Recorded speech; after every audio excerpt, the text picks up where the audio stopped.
Hello and welcome to episode 59 of the Randomer Nintendo podcast. This is Angel, your host. I would hope so. Nope, I messed that up. But you know what, we're going to roll with it. To my right, it is Jason. Hello. I feel like we're on NPR with the tone you've set today, so I will match There it. he is. Hello and welcome. Look at him. You can't look at me. It's audio. So Look at my sound Just waves. listen to him. Admire the Oh, sound he waves. sounds so happy. Such great sound waves. All right, yeah. Well, there you have it. Regular size Jason. And to your left, to my left, we have Kevin. And all his Kevinness. In all my Kevinness, I guess. Wait, do I not get a size?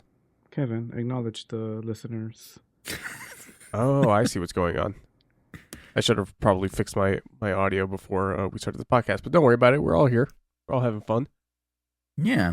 It Yep. feels like we're on it's like We're we're on a un- defunded NPR or something. Like we have the tone at that low monotone, but then we just are completely disheveled. I don't know what that means, but we're unprepared and just going through the motion. Because, you As know, unprepared it as is ever. Tuesday. For what it's worth, Yeah. I have some notes. I don't as usual, but I did, due to feedback, very helpful feedback from Kevin. I did I know where move you're where my mic was located, or I guess where it is attached to my desk. So yeah, we'll see how your actually audio don't comes even out have this to lean. episode. Yeah, I mean, I can already tell you that my waveforms look. I can see them. I guess that's one way of putting Okay. it. Your Yeah, that'll do it. waveforms They are look- immaculate, That almost like Yeah. or you just see them? Yeah, I mean, we'll see. I think it's going to come down to how much I move. But for the most part, like even leaning back, the mic is still like right on my face. So at this point, it's just a matter of Don't put finding it too close, the right distance. or your immaculate of course not, waveforms no. will become muffled. But Yeah, it's going to be it's going to be a journey. We're going to figure it's gonna this be a out. journey. But we anyway, haven't I had mean, 59 we're episodes already to figure it out. Plus 300 of a different version of this show prior. We haven't been doing this for over a decade now.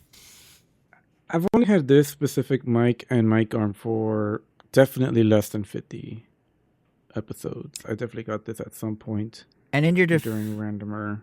defense, it's been a journey. Our very first episode that we did of a test of Random Nintendo podcast back in 2011, we did off the MacBook's built-in mic. We never released it, but we were underwater. And then we released a few episodes where I think we still used the Mac's built-in mic. And yeah, Angel, your description of a journey is accurate. Yeah, we have gone through many microphones and many audio qualities to reach the point where we're we started a serviceable. single Yes. snowball for a while.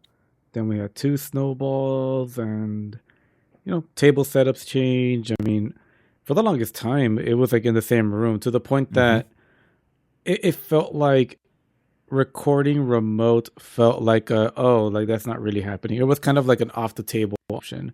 But then certain world events happen, and we kind of The we new want to keep normal. it going. So you make it work, and now it's become the norm. Now that like recording in person is almost like how do we do this? Like We're I mean, we almost would have more to- nervous about recording in person because we can't like. So you guys have some great audio canceling stuff. I'm on a Mac still, so I don't have like NVIDIA's fancy audio chips. So like, if we record in person, there'll actually be more background noise overall than if we record remote, which is kind of funny. That's why, not because Kevin and I will have to. Well, I don't think Kevin would be more discreet with what else he's doing while doing the podcast, but I guess I just can't get away with it. I am proud to say I have not multitasked. I just watched this is my phrase of the day, the Immaculate Waveforms just roll in. Yeah. I mean, I'm not multitasking right now for the first time. I do not have Marvel Snap open in front of me. How are you handling that? How are you... Not well. Let me tell you. I feel like I can absolutely get some stuff done in anything while I do this podcast. Like I have a bunch of meetings at work where I will I just really have to like listen in and every now and then throw in a couple of words. And that's when I do my most amount of work at work. Oh, yeah. I hope no one from work is listening. But yeah, when I'm like working remote and there's a meeting, I'm definitely multitasking. I don't even have my camera on. Mm-hmm. Oh, yeah. Yeah. Camera's definitely Camera's never on. never on. Yeah. And, every so often somebody will be like, oh, and Jason, by the way, and I'll just do the little thumbs up emoji and keep doing what I'm doing. So, yeah. Great. Well, I mean, I guess before we jump into the main topics, I mean, how have you two been overall then? Same stuff, different day, or has it been another kind of journey? Very crazy and unpredictable. I am empowered and motivated because yesterday I went and saw. I was at Disney, like California Adventure, and I saw their World of Color 1 show at California Adventure where they project stuff on the water. It's for those who haven't seen it, who haven't been to California Adventure, haven't seen this thing. It's like a fireworks show, but instead of fire, where they integrate projections of stuff on buildings next to the fireworks, they do it on water in the lagoon in front of the Ferris wheel, and then they like do all sorts of animation and lights and stuff. And it integrates a whole bunch of different Disney movies and characters and Star Wars and Avengers and all, and there's a Grogu. But the whole theme of it was the most generic one person can make a difference. And then they just show, all the protagonists of all the movies where they made a difference. And it was very well done. But yeah, the whole watching water shoot in the air and get projected on made me feel empowered World to of be Color the before. one. Yeah, I've seen it before. Just, yeah, but this one, the theme, literally it ended with like a little like, now, well, I forgot how they worded it, but basically like as you're walking out, they're like, now set out and be the one in your life. And I was like, I will, Disney. So I'm empowered today is where I'm at. Yes. Damn. Yeah. Yeah, is that why you got up the courage to propose to Pluto? I didn't propose. So, okay. I was just scrolling through my Instagram, and then it looked like Pluto was very excited to, I guess, look at that. I guess the marriage papers went through or something. Pluto was extremely excited. The first thing that came to my mind. I don't know if there's any more context or another picture that I just didn't scroll to. But well, there's a second picture if you scroll over. But so for those who haven't seen it, we are audio format. So if you go to my Instagram, JSR7, it's a picture of Pluto and me. 2 pictures. I'm not in a polyamorous relationship, so I did not propose to Pluto. But yeah, I did the Animation Academy at California Adventure as well, which is kind of fun. They like teach you how to draw, and someone like me who literally cannot draw, I made a half decent Pluto, guys. It wasn't great, but it was half decent.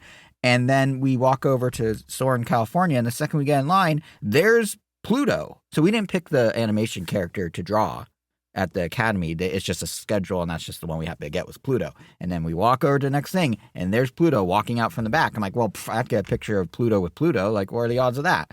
So I went and I was like, oh, okay, get a picture. I made a picture of him, and then Pluto got very excited, and I didn't realize that the Disney person was like taking photos as if I was proposing to him. And yeah, it's a photo of me holding my drawing of Pluto, which is again half decent but not good, next to Pluto, and then Pluto signed it.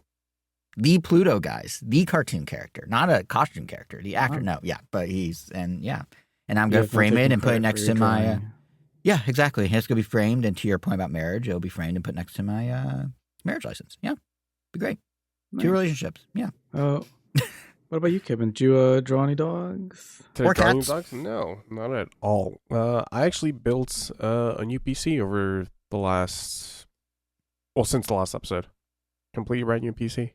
Yeah, last time you were over, there were PC parts at my. Oh yeah, I got those. That's the best part of the story is how I got to smuggle in PC parts. Yeah, just to not freak out my parents about how much money I'm spending. So how is the new PC? I unfortunately have not been able to play it as much as I've wanted to over the last couple of weeks, and with these upcoming 2 weeks at work, even less time. But I'm happy to report that I'm going from about 60 frames a second in Final Fantasy VII Rebirth to about 150 frames with no stuttering. I'm not dropping frames, so I am happy as a clam with this PC. Correct me if I'm wrong. That's more frames than the human eye can see. Is that right? Doesn't it max out 120, your eyeball? You can feel them. Yeah, you can absolutely feel. And technically, no, Jason. It's kind of weird, but like. Okay, well, this is a non-PC gamer talking, so never mind. But yeah, because I mean, our eyes do not work like shutters, so like technically, yeah, it's about the perception. But that's awesome, though. Does that mean you're enjoying Final Fantasy Rebirth more? Actually, I am, because like with my previous that was the biggest problem. It just made everything worse. Oh, not necessarily, but like I'm a huge performance snob, I guess, right? Like I don't really care about graphics as long as I get some decent frame rate. And I wasn't getting decent frame rates or decent graphics. With this new PC, I'm maxing out pretty much everything and still getting 150 frames. So, like, I'm having so much fun. Nice. Well, I still haven't tried to it out hear. on like other games that, my previous PC isn't like a budget PC. When I bought all the parts new, it was just a shy under like $2,000 with this PC.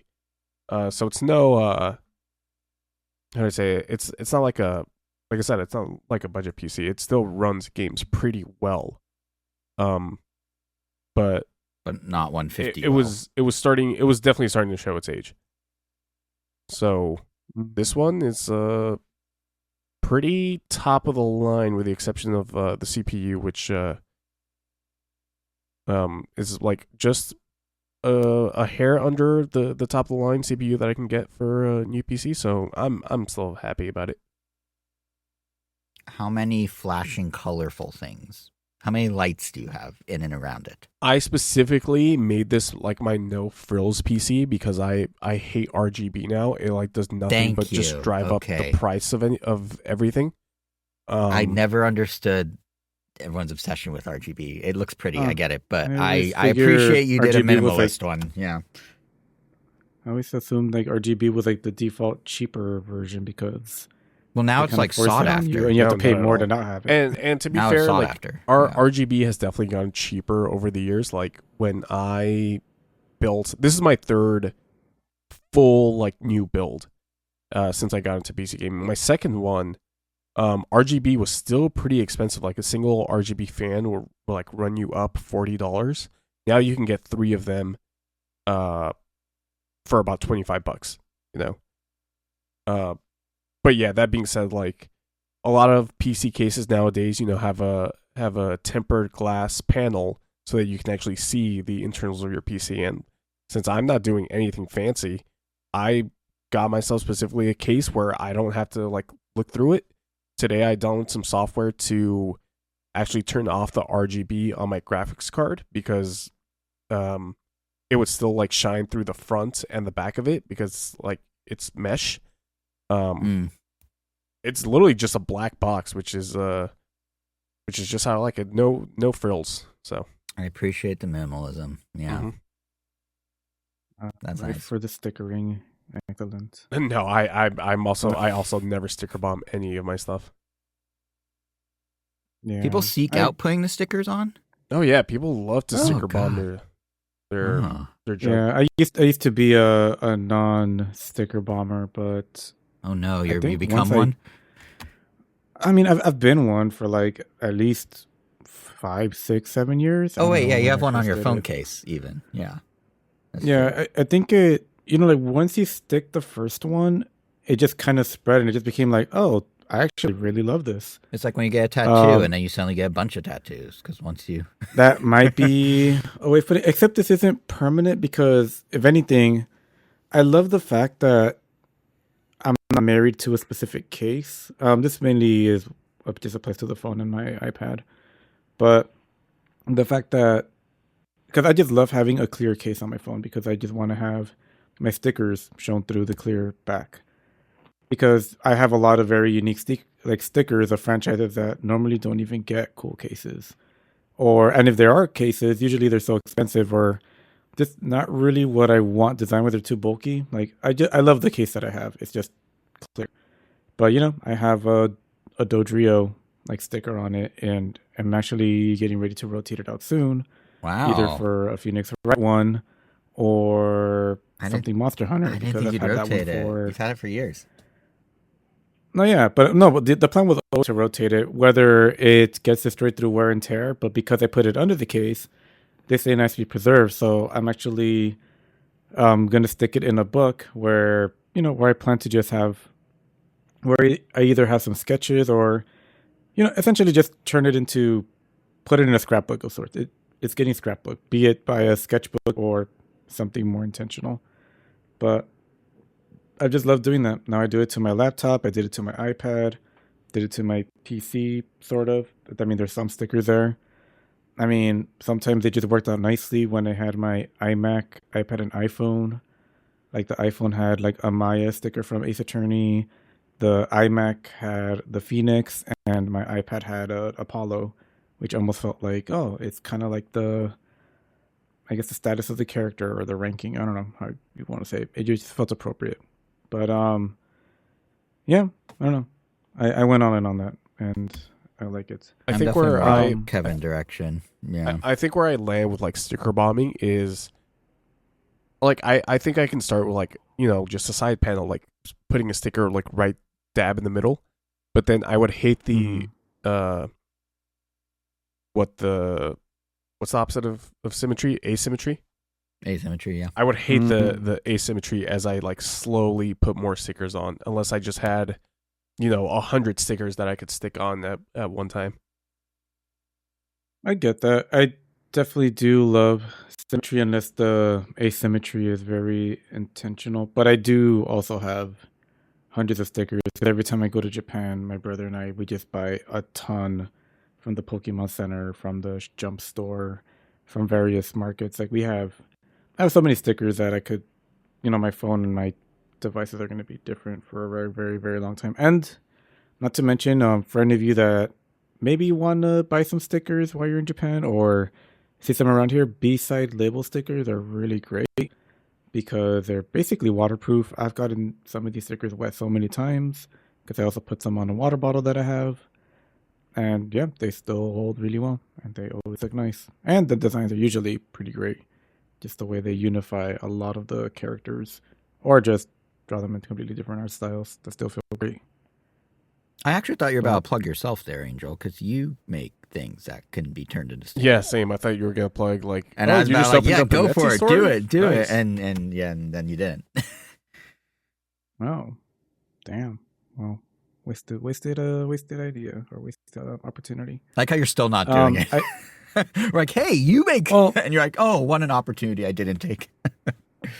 Well, technically, that is true, but I don't really have like an infrastructure set to sell them to people. I do have, I mean, I guess this is like the only plug, but I'm not really plugging it as in, go check it out and buy stuff. It's more like... We're saying it. Go check it out and buy his stuff. Yeah, go ahead. Like, I do have a Redbubble shop for something, like for World of Weros, as has been brought up a couple times before. Like, I haven't really tweaked pricing how I like, but, you know, I've slowly dabbled into throwing, like, some of the designs that I've done over the years, and honestly, the ones that I really like right now are the throw pillows that those are awesome. Have my cockatiel profiles on them. And like they're bright orange, it just kind of works perfectly. Great.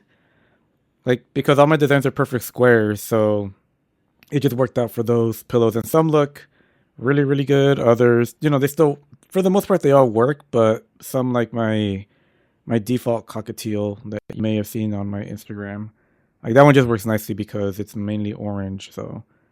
But yeah, but you know, maybe you'll find some stickers there someday, or maybe I'll plug eventually when I do have a proper way to sell some other stickers. But the ones I have printed out for myself and may have given one or two to you guys. Yeah, I've got maybe like six, maybe not, or like 6. Yeah. Those are, I get them from makestickers.com, and those are really, really well done. I love those. Like just the quality. I mean, not like well done drawn. Like, they're super waterproof. They don't scratch easily. Like, man, yeah, I've literally soaked these, like, dropped the water bottle underwater, and they're still perfectly fine. So, yeah, definitely worth it. I do plan on printing more stickers and just building my stock for whatever reason, even though I don't, like I said, sell them. Anyway, we had this 20-minute intro. Wait. While we're plugging, I'm going to do a quick programming note, because I don't know how many people... Not everyone gets all the way through a podcast, so I'm gonna, if you guys don't mind, I'm gonna put this up top. Next couple episodes of this very show are gonna be good if you're into the root topic that brought us all together on the podcast in the first place, which is Nintendo. So you guys may have noticed, those listening, that we're a week off from where we were. It actually works out pretty nicely because that means that next episode, when we come back, will be the immediate Tuesday after the Switch 2 Direct. So we'll have time for the dust to settle, the initial wave of news to hit, and then we'll be sharing our thoughts and analysis and whatever here. But the main thing I want to say is then literally a few days after that, It turns out I am going to get to go hands-on with the Switch 2 before launch after all. Very excited for that. The waitlist for the LA Switch 2 experience actually worked, and I actually got in. So be sure to subscribe to us on whatever podcast app you have, or follow us on Twitter or YouTube at Ram Nintendo, because whenever that episode comes out, after I play it, there will be actual hands-on impressions of the unreleased Switch 2 coming to you from us here. So you probably don't want to miss that, because we're only a small group of people that get to do that, and I'm very fortunate to have gotten into that group. So, stay tuned for all that, since we're doing plugs anyway. And actually, if you're somehow on the fence, Jason will. I'm sure. I'm sure if you've been listening to us this long. Yeah, but you know what? It is very much possible. There could be someone that hasn't gotten a Switch at all yet, and may just be debating: should I get a Switch 2 or one of those other ones? Which I feel is kind of an easy answer, because it just depends on what you want to play. And depends on pricing and other stuff, yeah. But it is interesting what your friends have.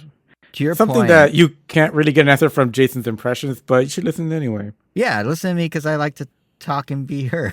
That's not awful. But Maybe no, it is an interesting. I want the device that made Jason so excited. Yeah. There you go. Let the enthusiasm hit your ears and change your brain chemistry so that you get excited too.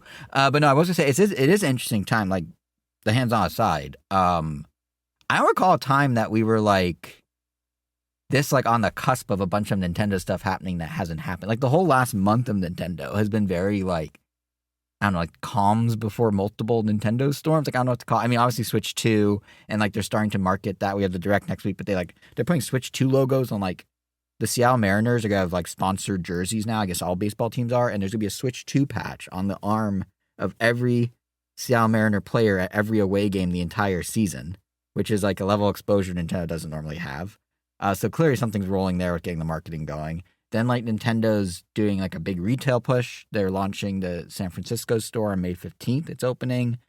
And I have to imagine it took 20 years for Nintendo to open a second store in America.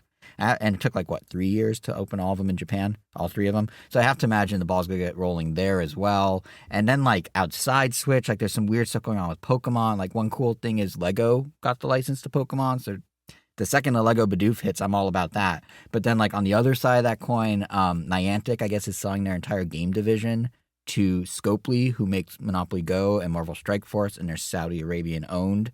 So what does that mean for Pokemon Go? What's that mean for monetization, for how the player base reacts?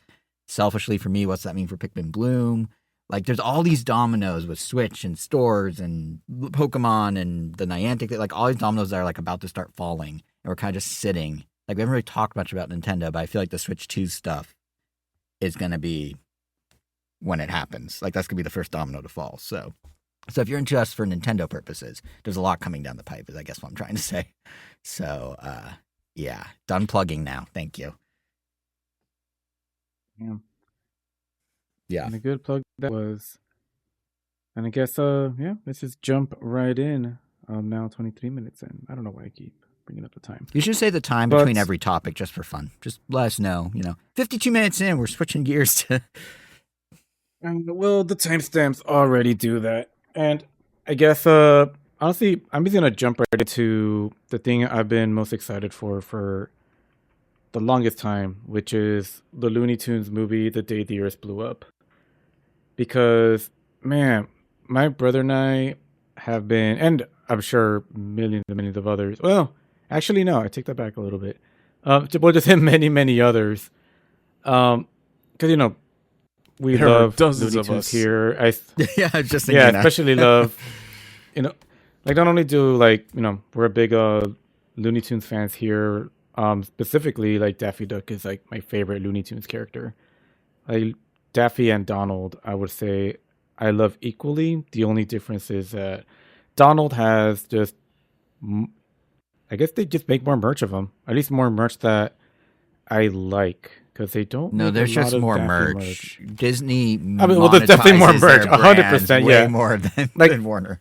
Yeah, for every one piece of Daffy merch, they're hundreds of Donald merch. So it's not even remotely close. Literally, off the top of my head, and honestly, I'm just kind of scanning the room. I can only think of 3 Daffy things that I have. I have four things. I have a Daffy Lego keychain, a Daffy poster of the Great Piggy Bank Robbery by Mondo, which I love and is always hanging in my room. A Jason Freeney vinyl Daffy figure, which is just imagine Daffy Duck on model as a little vinyl figure, but half of his body is just a skeleton, or just a skeleton, and the other half is just Daffy. And the fourth thing, which I thought was something I had, I was thinking of the Space Jam Daffy Duck plushie, but that was actually lost back in the childhood days. We just have the bugs. For a second there, I thought you said, "Oh, the foreskin, not the fourth thing." Oh no! But Looney Tunes don't really have that type of anatomy, fortunately for all our eyes. Are we sure? I mean, I also saw World Blew Up, and I didn't see anything like that on that giant movie screen. So. Well, I'm just saying Yeah. we didn't have to see him, but they could still probably have foreskin. It's a good question. I mean, yeah. let's ask Warner Ducks don't Brothers. have Drive over to teeth, Burbank but- and just ask. Yeah. I mean, ducks don't have teeth, but when they need them, they draw them in. So, I mean, for Daffy and Donald, for that matter. It's cute. But anyway, so we're big fans here. So yeah, we've heard about this movie. This movie has been in like production hell for a long time. Like it just couldn't get finished. We saw storyboards for this movie what feels like maybe 2 years ago, or at least a year ago. Maybe, I'm sure it was a lot longer. Wait, yeah, it doesn't seem that long ago for an animated movie. Am I wrong? Yeah, no, yeah, I'm pretty sure it was a Had to be longer lot than longer. that, But yeah. either way, like, you know, we remember it getting announced. It was going to be like an HBO Max special, and then that got canceled. There's some other things that happened. I know like Acme versus Coyote was also kind of caught in the mix. That one I think officially got written off as a financial failure or something like that. Well, both it and The Day the Earth Blew Up were shelved in favor of getting a tax write-off, so they could just basically get a tax break and save money versus release them. I think it was like a $30 million tax write-off. Batgirl suffered the same fate as well, actually. Day the Earth Blew Up, obviously they negotiated with another company to release. It's out. You've seen it. I've seen it. Yeah, thank Acme, you, Ketchup Animation. Yes, Ketchup Entertainment. Ketchup Entertainment. Yeah. Ketchup is now also negotiating to get Coyote versus Acme, which, unlike The Day the Earth Blew Up, for those who don't know, is a live-action cartoon hybrid where Wile E. Coyote sues Acme, and Will Forte is his lawyer, and James Gunn helped write it, and it's and John Cena's in it, and it's crazy they shelved it. But it sounds like Ketchup's now trying to get it. They're very close to sealing the deal to release it as well. Yeah, I mean, it was So- apparently done. Yeah, they're Just both a done. movie. As was Batgirl. They were all done. And Warner looked at their balance sheet and went under their new CEO, Zaslav, or whatever his name is, was basically like, let's not. Which sucks for all the people that did all that hard work to make the movies happen. They're done. Like, Coyote vs. Acme is done with post-production entirely. Like, it is ready to go. And they just kind of let it sit. So. Yeah, like this makes me even worried. I mean, hopefully we at least get like a physical release of some sort, because I would definitely buy that up. For Coyote or But- for Earth? Both. Well, yeah, now But- that Ketchup's distributing, they can do whatever they want in terms of... And weirdly, Yeah, Warner's but, still you know. doing the international for Day the Earth Blew Up. I didn't learn that till the other day, but the international branches of Warner Brothers released Earth on its own without Ketchup, which is odd. Yeah. Anyway, sorry, didn't mean to But- derail. Just was getting into the politics of Zaslav or whatever his name is. No, yeah. And, we're very happy it got made. But, I mean, it got, released to the public, but it got released with, like, barely, if any, marketing whatsoever. Like, Yeah. there are plenty of people at work that I know love Looney Tunes, and a lot of people just didn't even know it existed, like, at all. Like, I thought people would have at least been like, oh, yeah, I've heard of this, like, Daffy Porky movie that's coming out, but no, they just didn't even know what the thing. When I was like, just 10 people were showing the trailer, that was just their first time hearing about it. And this was like a week before the movie. Like, I think I maybe saw one billboard somewhere, if even that. Maybe it was probably even just a picture of a billboard. Actually, I think it was a picture of the billboard on the side of the Warner Brothers studio lot, which makes sense that they would have it there. The But- Yeah, I don't think Ketchup has a lot of marketing muscle. It's all word of and mouth. the fact that apparently WB is also shopping around the Looney Tunes themselves, that just sounds I can clarify that. crazy. I could sort of clarify that. Yeah, Last I actually, heard, I'm very invested in the politics of Looney Tunes in the corporate world, apparently. Last I heard, what happened is they pulled all the classic Looney Tunes off of Max. They left the more modern stuff, but all the classic stuff, they figured they can make some money if they sell it to another company. And I believe either Tubi or one of those sort of free, fast, quote-unquote, services, free advertisement, supported television over IP things. One of them picked it up and now has a Looney Tunes channel. So they bought the rights. So basically, they shopped around classic Looney Tunes to try and squeeze a few extra bucks off of it. So it's like the shows themselves, not like so much like the IP. That's my understanding. I know, but Warner's being really weird with their IP. I mean, they canceled. Still, though, they're not really Multiversus. Word just came out today. They canceled a Mario Kart style go kart game that was going to be with all the characters. They're doubling down on the biggest was there IPs. A basketball game that just came out or something? Yes, in like November there was, yeah, or October. It was in the Nintendo Direct last fall, yeah. Maybe it came out in like February, but yeah, the new CEO came from Discovery and was like, let's use our IPs to their maximum potential. Then he's like, actually, just kidding. Let's only focus on the biggest IPs to their maximum potential. So they're doing like a Harry Potter show on HBO. They're doing like obviously the DC stuff with James Gunn, rebooting that whole thing. But they're putting a lot of their eggs into a select number of bigger ticket item baskets and letting all the like B tier stuff fall to the side. We're not going to talk about it, but we saw Mickey 17, and Mickey 17 bombed at the box office and is on track of losing, I think, it was either $75 to $100 million for Warner Brothers. And all I can say is good. David Zaslav can right off. That's his name. Zaslav. Thank you. I can never remember his name. It has too many Z's and A's and S's. My goat, Bong Joon-ho, making him lose a lot of money is exactly what my goat should be doing. Yeah, it's really a bummer to see how Warner, who has this crazy storied history of all these major properties and minor properties, has basically gone, no, we only got like 3, and those are what we're going to focus on. Like, it's like Lord of the Rings, Game of Thrones, Harry Potter, DC, I think, like the big tentpoles that they're currently like, this is all we care about, which is, and there's obviously variance within that. HBO still has a big breadth of titles. White Lotus is on right now and is very good, but yeah, in terms of like going forward with big properties, they're dropping a lot of the like middle tier stuff, which is kind of sucky. It kind of mirrors the game industry though, right? Like where everyone's focusing on only the biggest quadruple A titles and like smaller games fall to the wayside. So then you got people like Ketchup being the equivalent of like the indie dev publishers coming in and being like, oh, well, we'll save them and, giving us they will say Ketchup Entertainment. I hate the name. I hate the name with a passion. Me too. I will also say it allowed me to make a solid C+ to B pun in the spirit of the wordplay of Looney Tunes. When I saw the movie, I was seeing I said it was fitting that Ketchup put it out because it did feel like catching up with old friends. And that's the exact type of stupid wordplay that Looney Tunes does a lot better than me. Yeah, I couldn't have done it without them. That's a straight up D. I don't know where you get off giving yourself a fucking B for that. It was terrible. I have to inflate my own ego a little, or I would just be a very sad man. So that's where the B came from. I know it wasn't good. It was good enough to get some likes. So you know what? There are other people who are like, oof. It probably pity likes, but I'll take them. I don't know if that's a good barometer for quality, but it's not at all. I guess have you seen how much likes Elon gets on Twitter? I know. Oh God, no! I don't want to be compared to him. Okay, I'll stop the puns immediately. I'm so sorry. Oh. Yeah. So as you can see, there's just a lot of things around this movie, and yeah, I mean it's unfortunate, but the fact of the matter is, it did come out. We did get to watch it finally, and.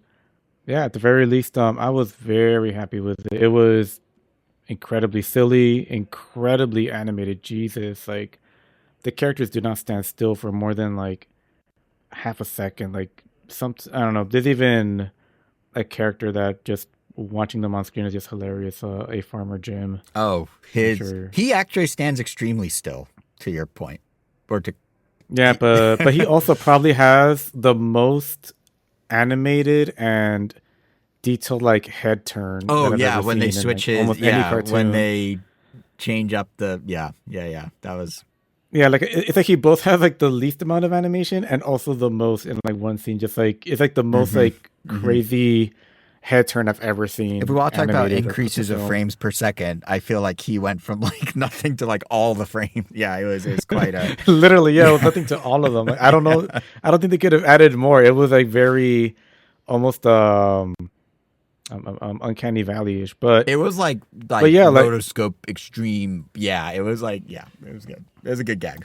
and yeah, and just like Looney Tunes, like not all the jokes land, but also like Looney Tunes. I mean, man, this movie was just like to the spirit of it because they threw so many gags at you, and a lot of it is just like your classic like slapstick, but there's also like other like jokes I didn't really expect that I thought were just, I don't know, like it made me laugh a couple times like out loud, which I feel is very rare for me in a movie. But even just like an origin for like Porky Stutter, like, you know, it's not really like a deep thing. It was just a quick 3-second joke, and I was like, oh, that's hilarious. They just bothered to do that.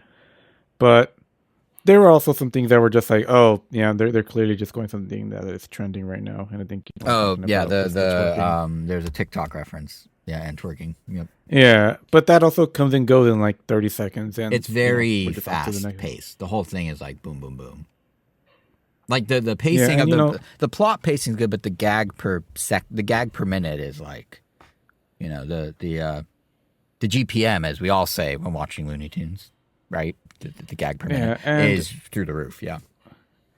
like, well, honestly, like it's a simple one, but like one of my favorites is where Daffy is stalking a scientist, and at one point his eyes are the only things that are following the scientist, and he rounds the corner, and then Daffy's eyes, like, you know, they just like flat into the ground to kind of stay hidden. Oh yeah. Just the timing, just the way everything is done. It's masterful. It's just really, really great. It embodies the spirit of Looney Tunes incredibly well in every facet, I feel like, if that makes sense. Like there's a scene there's a part where they're working at a factory and they cut to like a music only like montage, and it's in the style of some of the music only episodes of Looney Tunes, which is like silhouetted and lots of like patterns and like a different art style and stuff. And like, yeah, that was like, oh, that's kind of cool. Now they do another part where they basically box in the movie into like a 4x3 and do it like a classic Looney Tunes episode. Like, there's a lot of like the sight gags you expect. Obviously the wordplay is through the roof. I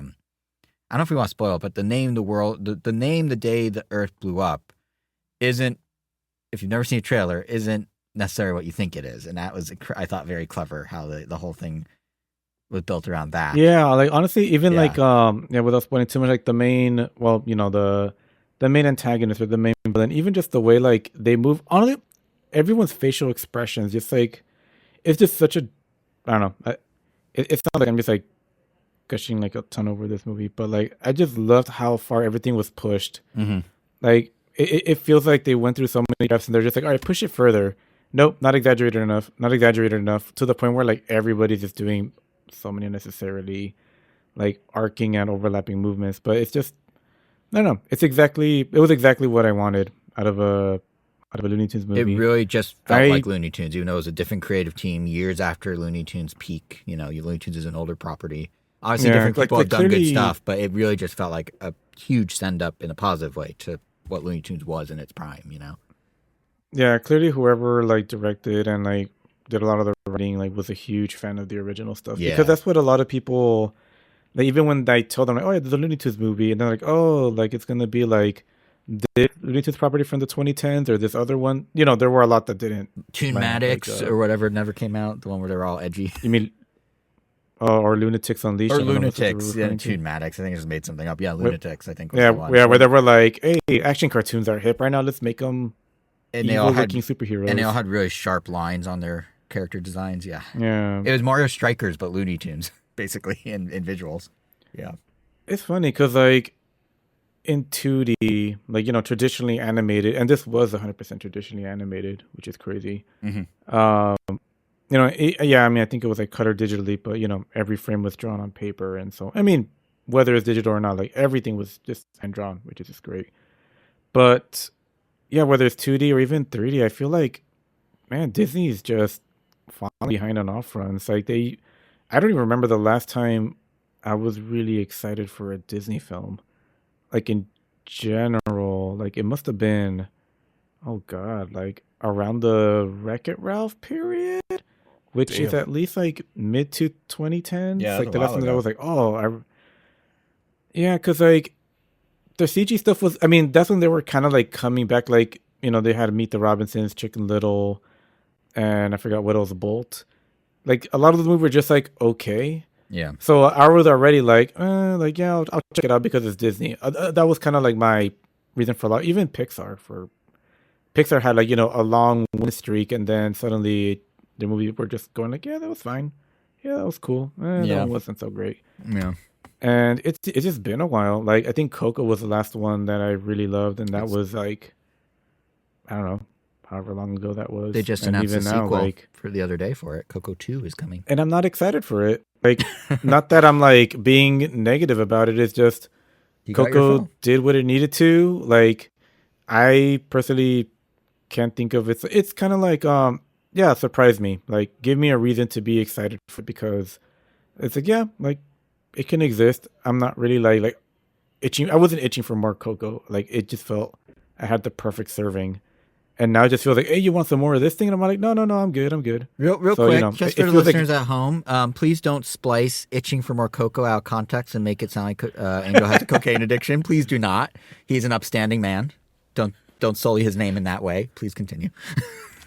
So I hope Disney is looking at has been looking at, the environment. Because, between like the Spider-Verses, which that's been having its own set of problems lately. But the movies themselves, hell, and, Ninja Turtles, and yeah, like even in the CG realm, like I feel like they're falling like way behind. Like DreamWorks has been way more ambitious and taking risks with their stuff. Except Shrek 5, which I don't know what they're doing with that. Did you see the teaser for Shrek 5? Yeah, like, let's age him like a normal human. And it's like, wait, what? Honestly, it feels like they kind of they alternate between like taking a risk, playing something safe, so they can make their money, and then taking it. Because like even something simple like Dogman, like could be seen as something safe because it's definitely aimed toward the younger audience. Oh, but the art style is so Captain cool. Underpants thing.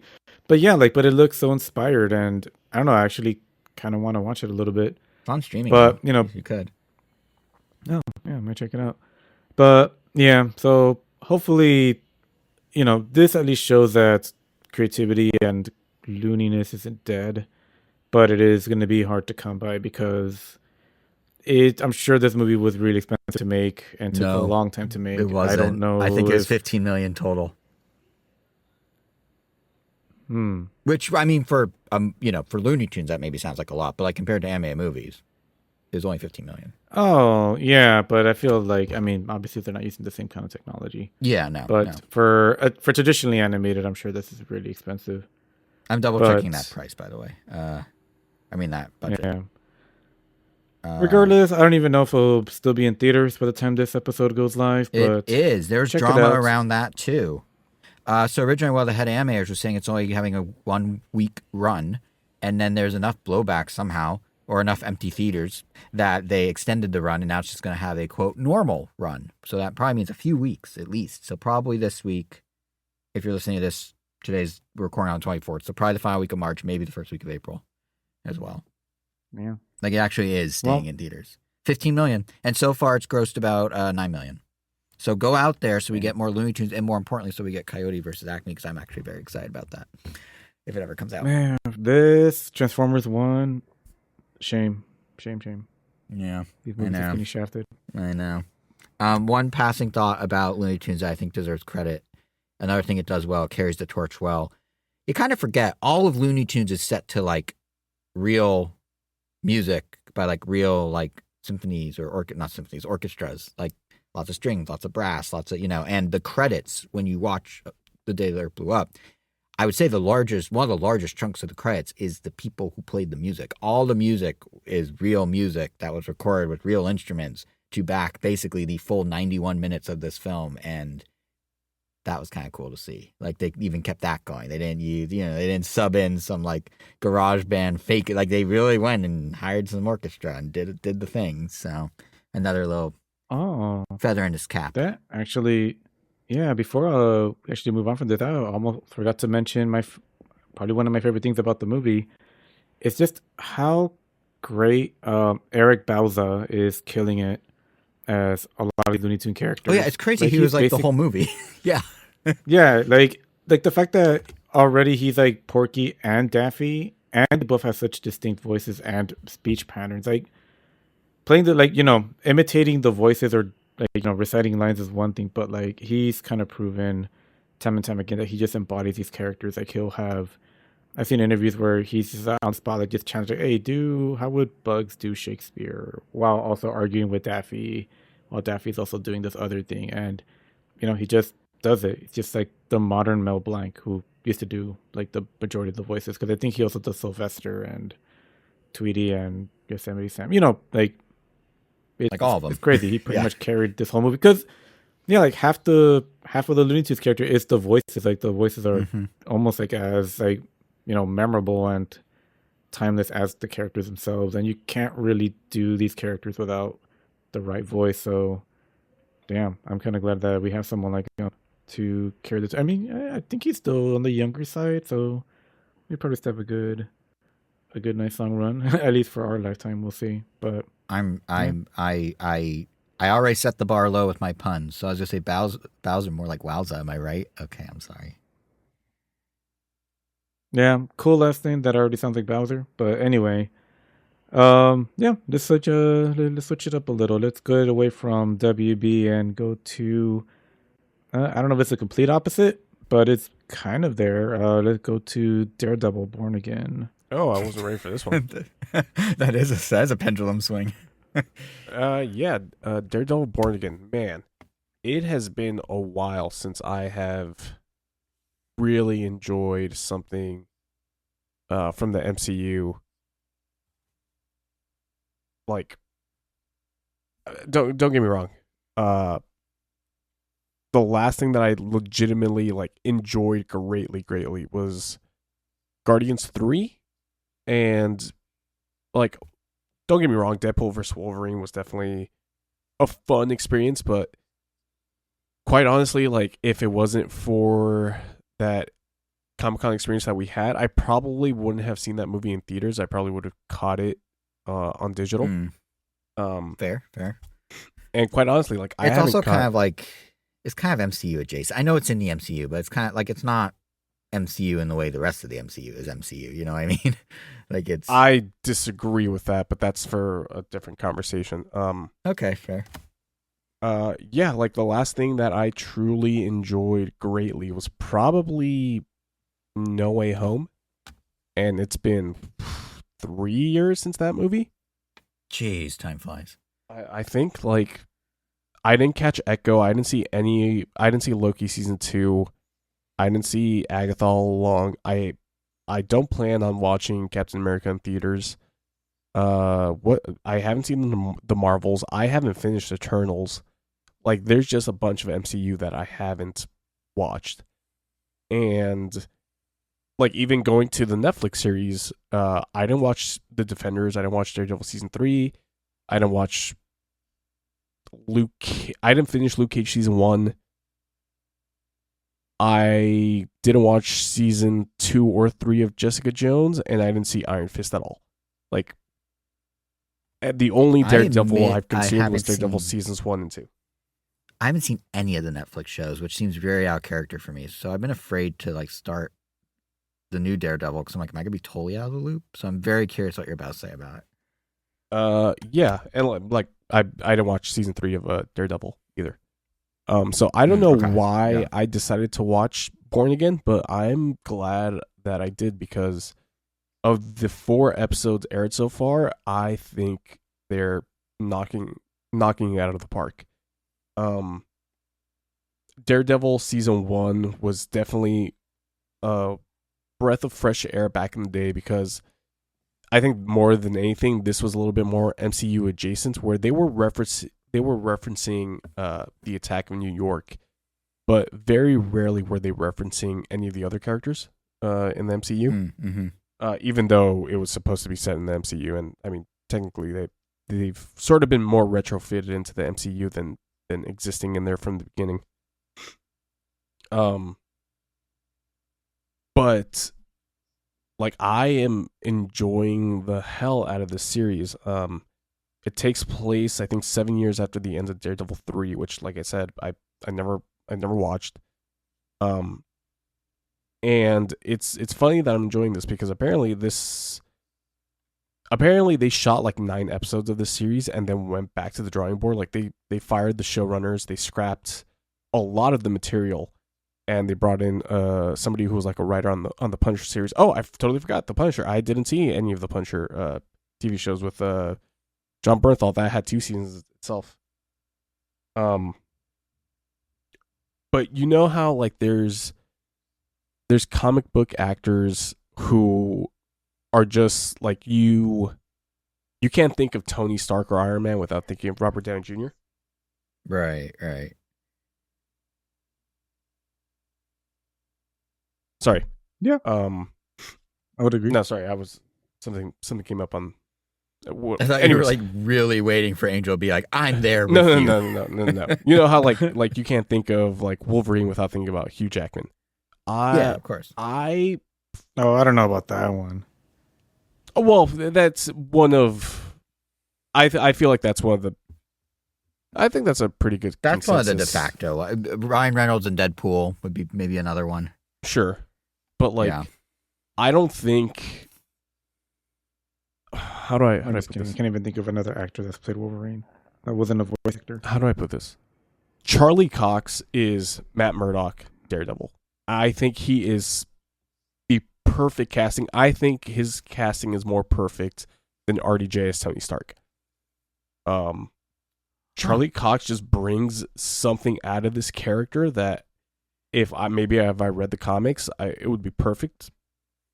But even without any of the context of the comics, because I've never read Daredevil comics, I just feel like he perfectly embodies this character, and his acting is so good. Obviously, this isn't prestige TV, but I quite honestly think that Charlie Cox is a prestige actor.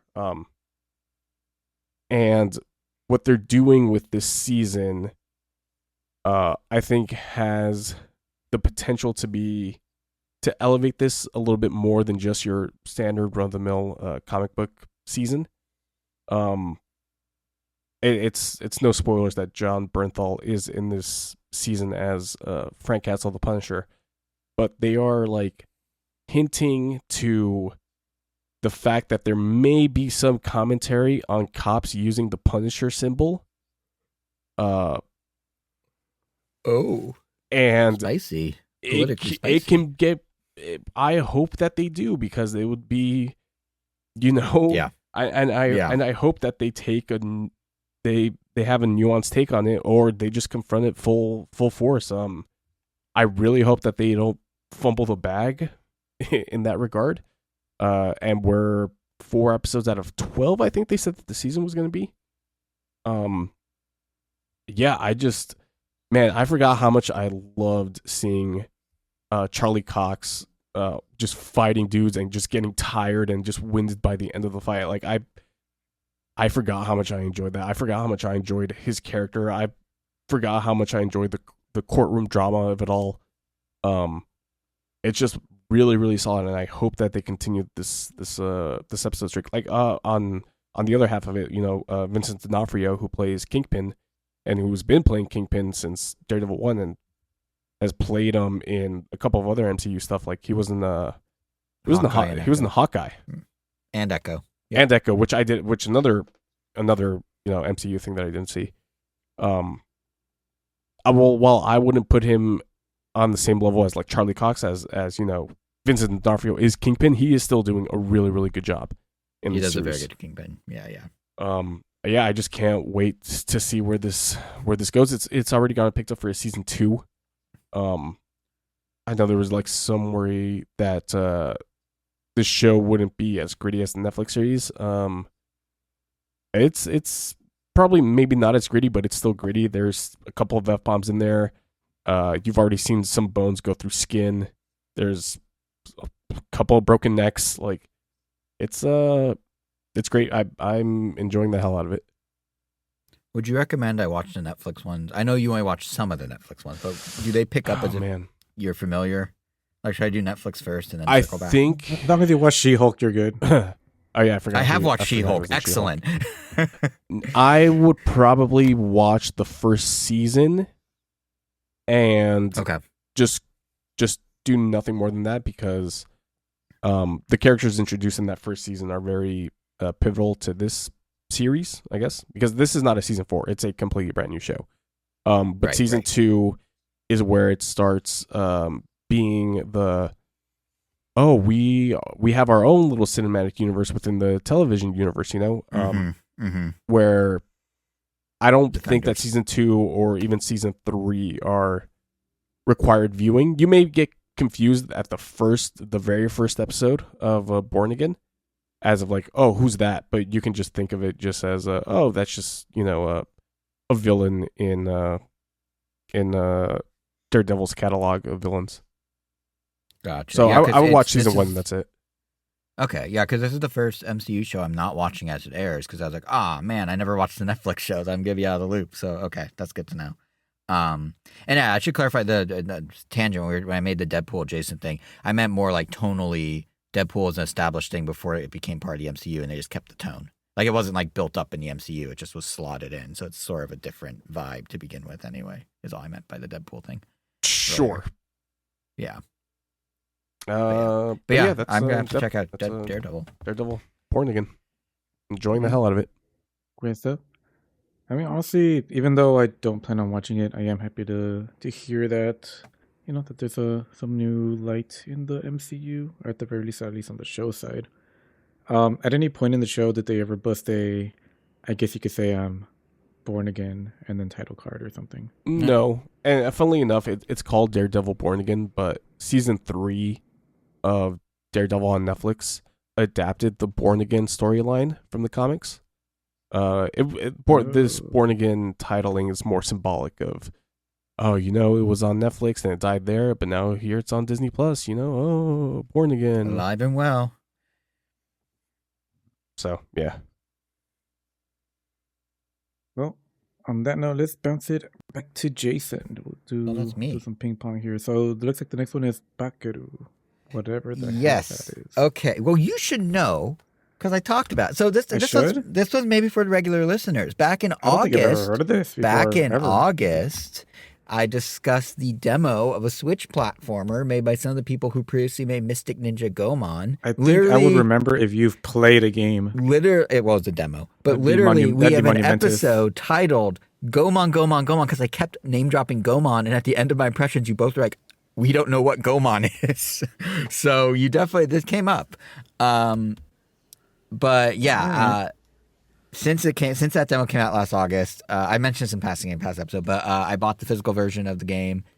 That came out in February. The game digitally came out, I think, in like September. I've been playing the game. I even learned I may have been initially mispronouncing the game. How did you just say it, Angel?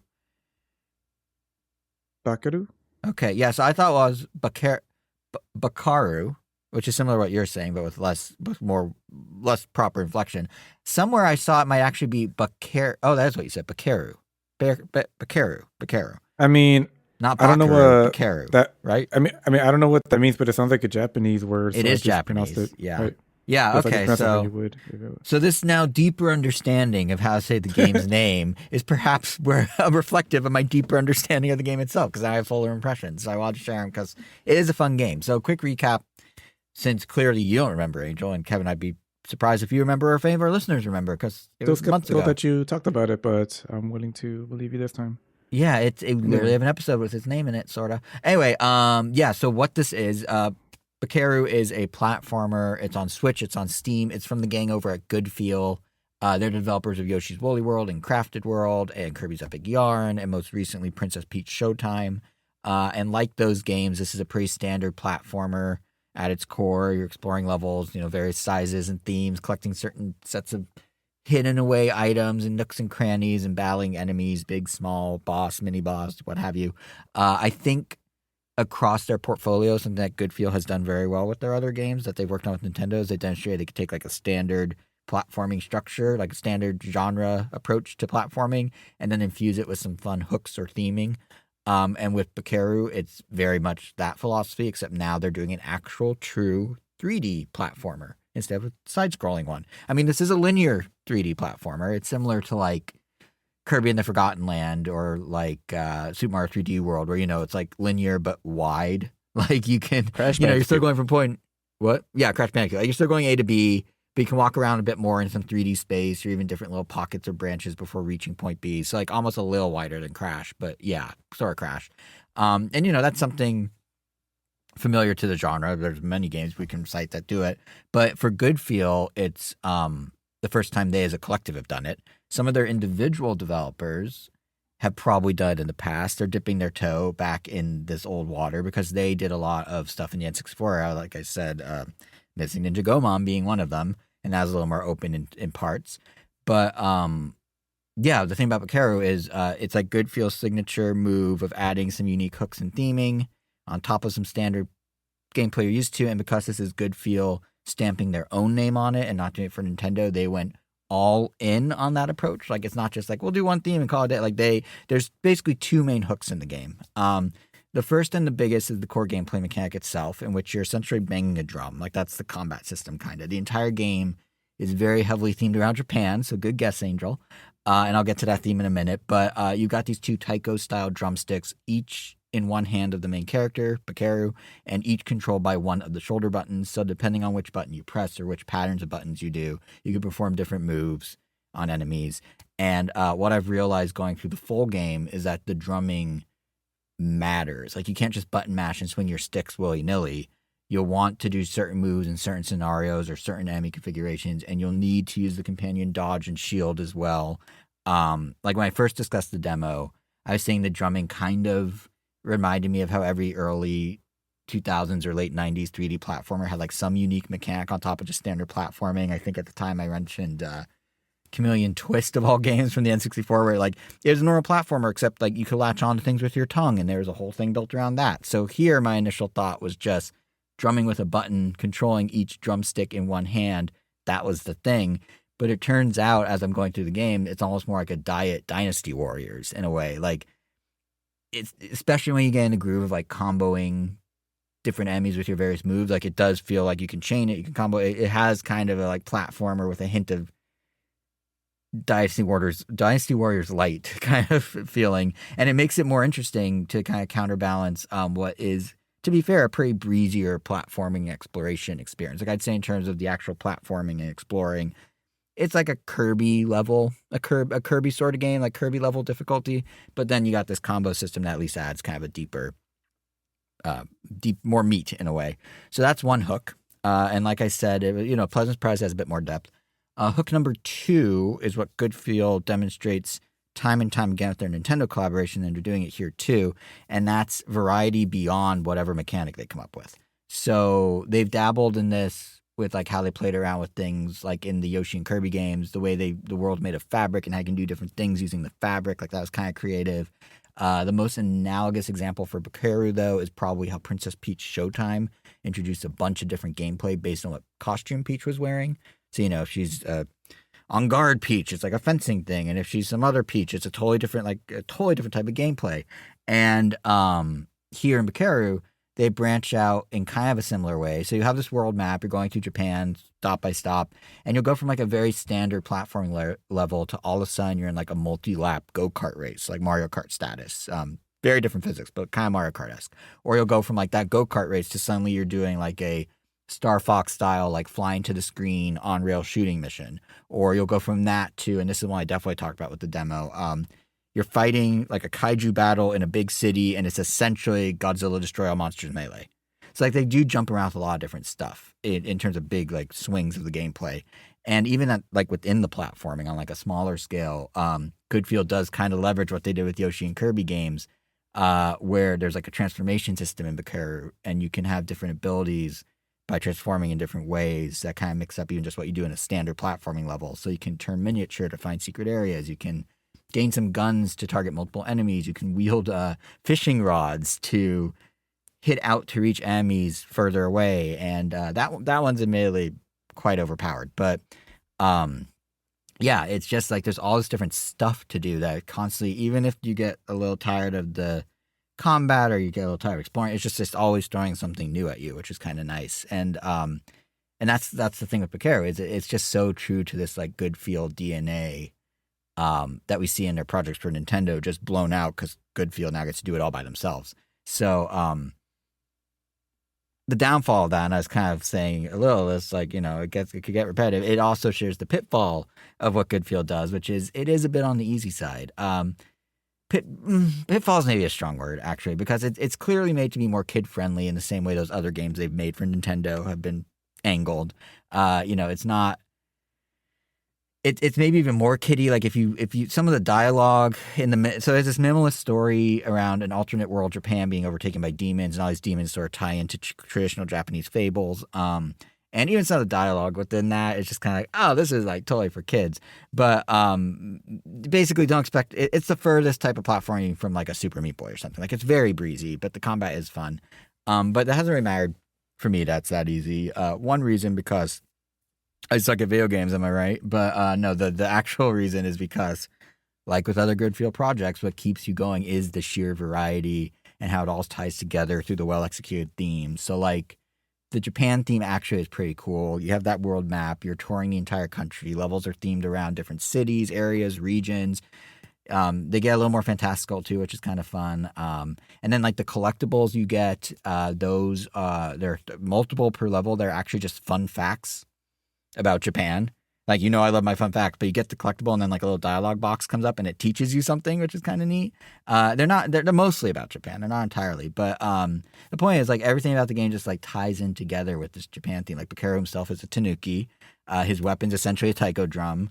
The story and baddies, like I said, are around Japanese fables. The devs have fun playing with different locales for levels. It's just thematically, there's a good through line in the same way that like Yoshi and Kirby had like the fabric through line, or Princess Peach Showtime had the theater through line. Like they just do a good job of theming things, and it's like really nice and clean, cartoony graphics. It runs pretty well, better in dock than handheld for sure, but it runs pretty well. And yeah, you learn some fun facts along the way. Like, did you know? If your stomach's upset, you can gargle green tea, and I guess because there's like microbes in it or something that helps your stomach. I didn't learn that. I learned it from Bakeru, from a little pop-up box when I found a collectible. That's what you're in store for, or that's what's in store for you.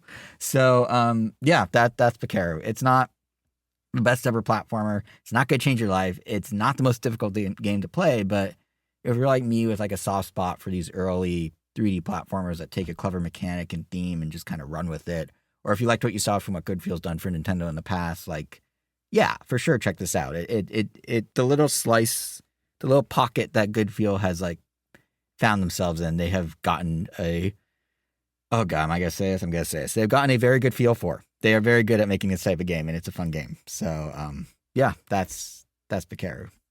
And I'm proud to say that Goodfield pun was not in my notes. That was on the fly. You don't get genius like that every day, guys. You really don't. But yeah, that's Bakeru. So I didn't realize that was Goodfield. But yeah, I still can't say I didn't realize because I didn't even know this game existed until a couple minutes ago. Prior to me talking about it, of course, right? Yeah. Yeah, exactly. Yeah. Talk about the first time, I mean. You knew in August. Yeah. Allegedly. But yeah, like it's now on my radar. It definitely sounds pretty interesting. Yeah, it's fun. It's not going to move mountains in terms of like innovation, but it's good at what it does. Well, I guess sticking to games, so there is a question here. How do we fix modern 3D God Sonic? damn it, I didn't actually think that you were going to bring this up. I would argue that it's already perfect, so does it need what game? Angel, did you watch me play it? So context here. Angel had me come when we were all hanging out, Ram Nintendo Hangout. We do them in person sometimes, it's true. We busted out Sonic Cross Shadows Generations, and Angel wanted us to see the shadow levels, which are pretty slick, like hybrids of different parts of the Sonic Adventure 2 battle, all kind of remixed. And you're saying it's perfect because they made the stupid choice of moving the spin dash button to a different button just because it's shadow. That immediately rules out it being perfect. Like Sonic, it's traditionally a certain button. For Shadow, like, well, he's an evil hedgehog. We got to switch it to the other button. That's not perfect. All right. Well, to be fair, in the new one, Shadow doesn't have a spin dash. Well, whatever that move And- is that he has, the spin dash And equivalent. His homing The attack enemy- not being a it's a double skill issue. tap is Thank insane. you. That's what I mean. I meant homing attack. Thank you. I was so flustered that they moved the button. I got the attack name wrong. I meant homing attack. Yeah. Legitimately insane thing to do. No, so this was Right? Like, why would you mess with muscle memory? I sort of put this on the docket in jest. There is no fixing modern 3D Sonic. It's just downhill from here. Down green hill, I guess, one could say. I guess the way that you fix it is you remove boosting. Just remove boost altogether. This boost era of Sonic, I think, has probably been the lowest point in 3D Sonic. I mean, should we walk back and say, before we get to how we fix it, what the problems we identified when playing were? Like, the reason you're suggesting removing boosting one is the biggest one. Yeah. And that was because it basically plays itself in many ways, right? That was kind of the concern. It It's plays it's itself, kind and of then it on puts you in rails. like these awkward situations. Yeah. Yeah, just get rid of boosting. Just go back to Sonic Adventure. Make Sonic Adventure 3. There. I'm Sega, surprised all they the money. haven't, to be honest. I mean, isn't that basically Sonic Frontiers? No, God, no. Absolutely That's not. not. Wait, Sonic Frontiers and Sonic Adventure 3 are. No. I mean, here's how you fix 3D the Sonic. the Sonic levels can be maybe like Frontiers Sonic levels, but then the rest of Frontiers isn't like adventure, really, is it? It's almost too open. Here's how you here's how you make both. good 3D Sonic. That very first level, or I think might be the second one. It's either 1-1 or 1-2 in Sonic Frontiers. Capture the magic that you did with that one level, with that awesome track that is playing in the background. Capture the magic for that, and just make it into a full this whole open world stuff. It just does not work. Sorry, Frontiers fans. Oh man, there's this thread that I saw on Twitter the other day of there's no Sonic game that has the confidence of Super Mario Odyssey when it was revealed, and somebody put up the Sonic Frontiers box art. And I was like, no. These games are not even close to, one, in quality, and B, in confidence from the first time that they showed. Also, they showed off. C. I'm going to add a C because I saw that same thing. It was on my For You. Yeah. I saw it. I'm adding a C to your A and B.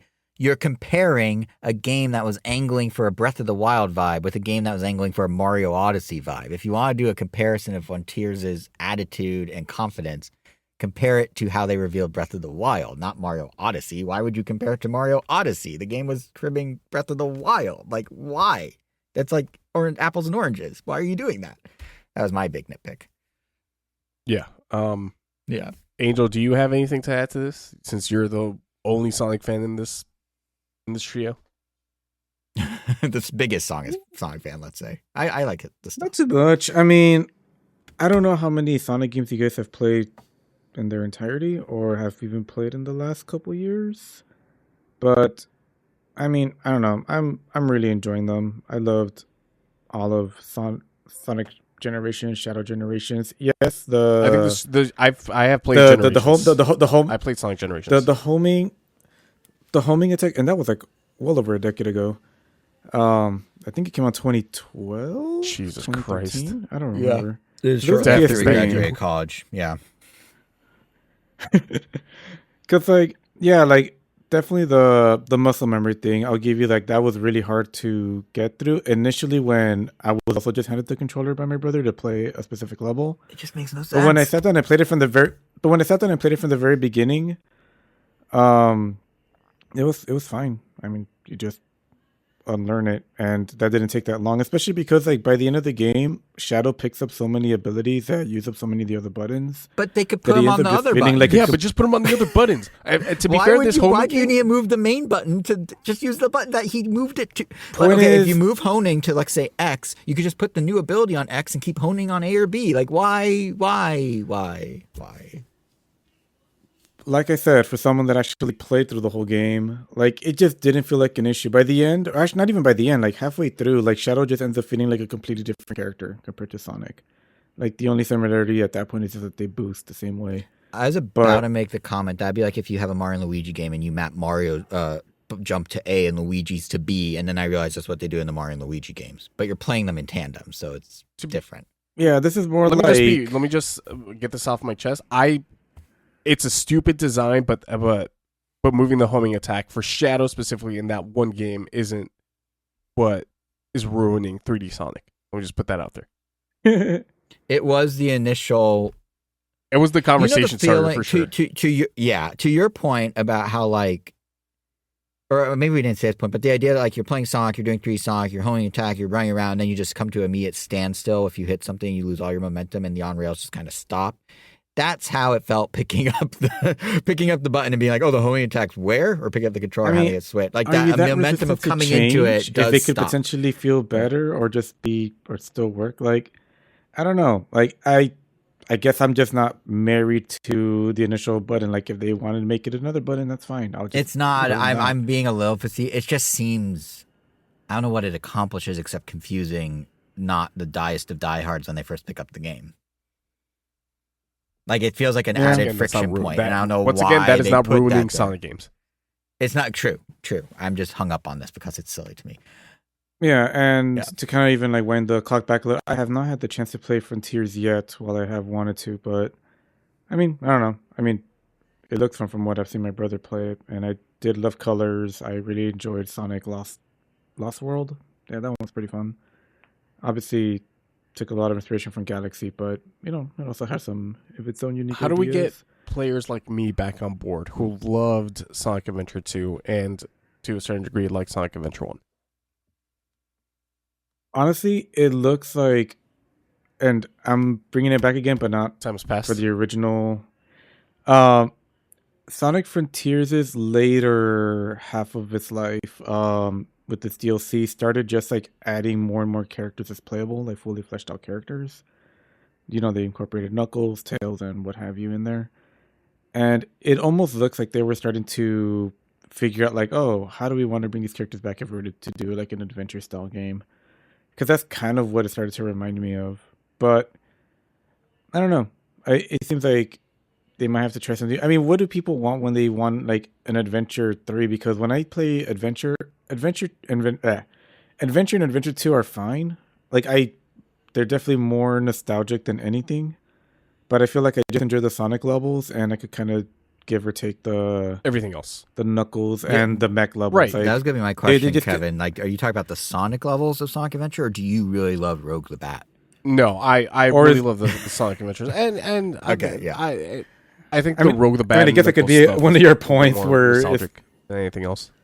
Yeah, and I mean, like maybe that's like more to your points that like, oh, I want back a new Sonic Adventure, and that's not even saying a lot because that game wasn't that great. Yeah, people were pretty mixed on it at the time. Yeah, but it came out at the perfect time, and maybe it was just the right amount of jank that it was still fun. Like, I mean, I still enjoyed enough the Tails and Eggman levels, and some of the Knuckles and Rouge parts were fun. I think there was just like maybe one or two levels that were just more annoying than anything. Oh my god, her name's Rouge, isn't it? I called her Rogue. What's wrong with me?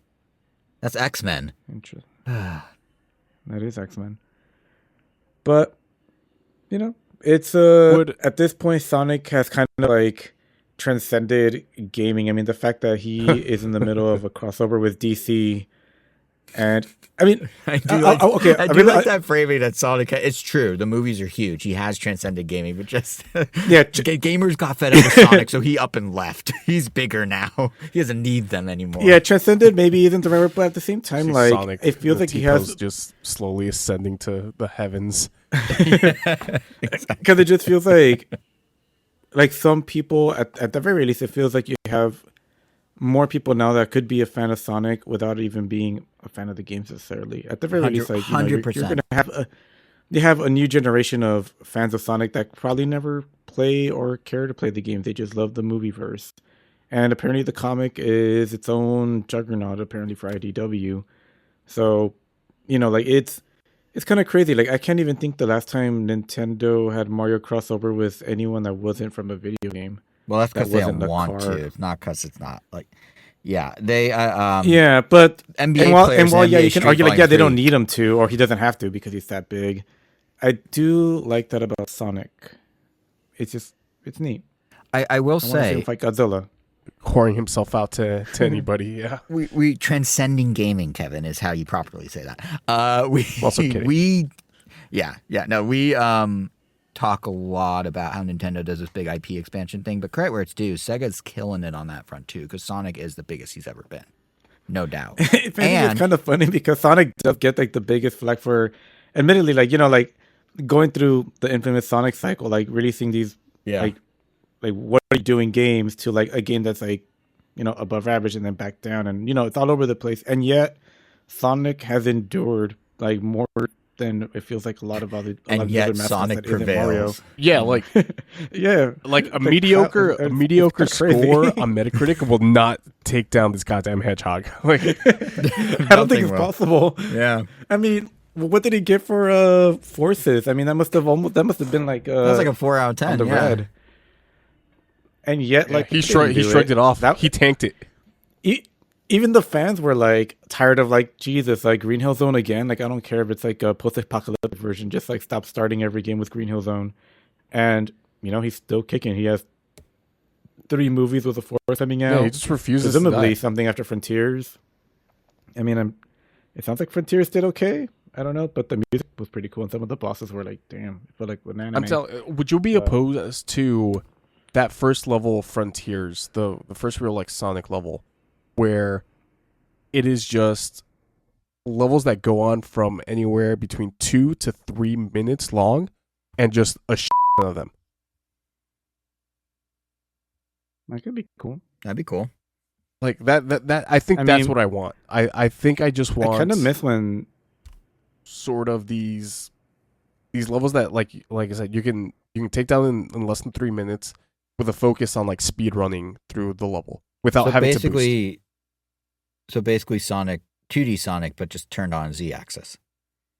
Yeah. Turned 3D. Yeah. Which I be get. To be fair, yeah. I totally understand that's what they're going for with some of 3D Sonic and the momentum and the honing attacks and being able to just like keep that momentum going. They're trying to do it, like playing Sonic and Shadow's Generations and Sonic Cross Shadows and doing that Shadow section that very much was them cribbing how Bowser's Fury is set up in Mario 3D World. I mean, even the menu has the same zigzag transition. But anyway, doing that, like, yeah, once the momentum was going and it was kind of like not on rails, but like once it was going, it was fun. So if they could like capture that, like you're saying they did with Frontiers, and just sort of bottle that up and be like, here's a Sonic. There's something there. I mean, and maybe I miss, or go ahead. Oh, yeah. Go ahead. No, I was just saying that I miss that era when we had, some of these like 3D boost games, but also like the advanced games or the rush games, just for that like added variety. Yeah. They were different and they were fun. I really enjoyed both rush games on the DS and 3DS. The fact that they dropped, because they were doing what Nintendo does with Mario and Zelda. They were having 2D and 3D Sonic as kind of coexisting franchises almost. And then Generations merged them and they never looked back at 2D again. And that feels like a missed opportunity. But also to Sega's credit, they pump out a Sonic game a year. And obviously this year was Sonic Cross Shadow's Generations. So that was a little lighter fare to build, I imagine, because there's only a few new levels and an upscaled port. My point is, I think they have a longer run time, no pun intended, till the next Sonic. And I imagine that means they're giving it more of a thorough think than when they had to crank them out every single year, It's like what's happening with Pokemon. Like they started doing too many too fast and they need to take a step back, and ideally whatever they do next will be more thorough and interesting and well planned out. And maybe Sonic will have the same thing, or maybe they'll see an opportunity to do smaller 2D, or who knows. But the fact the franchise has transcended gaming certainly suggests that like they understand the scope they can work within, and they have the flexibility and the leeway to experiment a bit more, because they do have so much like safety net of money and other ways the IP is being used, Exactly. Yeah. So we'll Speaking see. of Pokemon real quick though, I did get a Slurpuff plush toy recently. Oh. How did you not lead with that at the top of the show?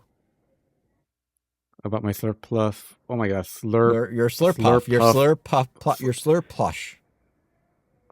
Slurpuff plush. There you go. Yeah, Slurpuff Slurpuff plush. Why is that so hard to say? Slurpuff plush. Slurp plush. But yeah, let me let's end that already. So yeah, Sonic, Slurpuff, Slurpuff Severance plush.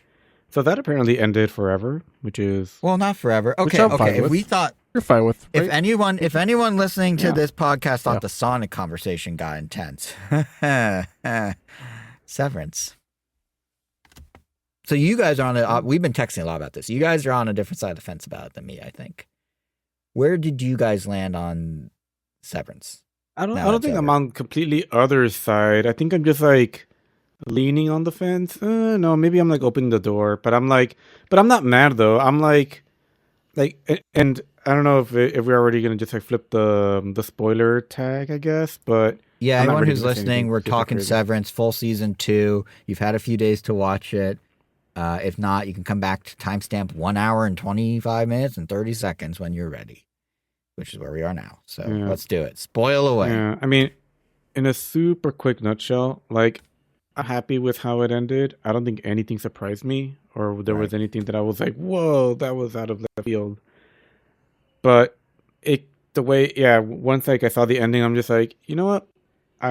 This feels like it could be a series finale ending, and I don't really feel motivated to watch any more of this. Like this season, and I know we've kind of mentioned this like in text, but damn, was season 1 this slow, and I just didn't notice it because I was that enthralled in it? I know I watched yeah. season 1 way after it came out, so I was able to binge it. Maybe that's part of it.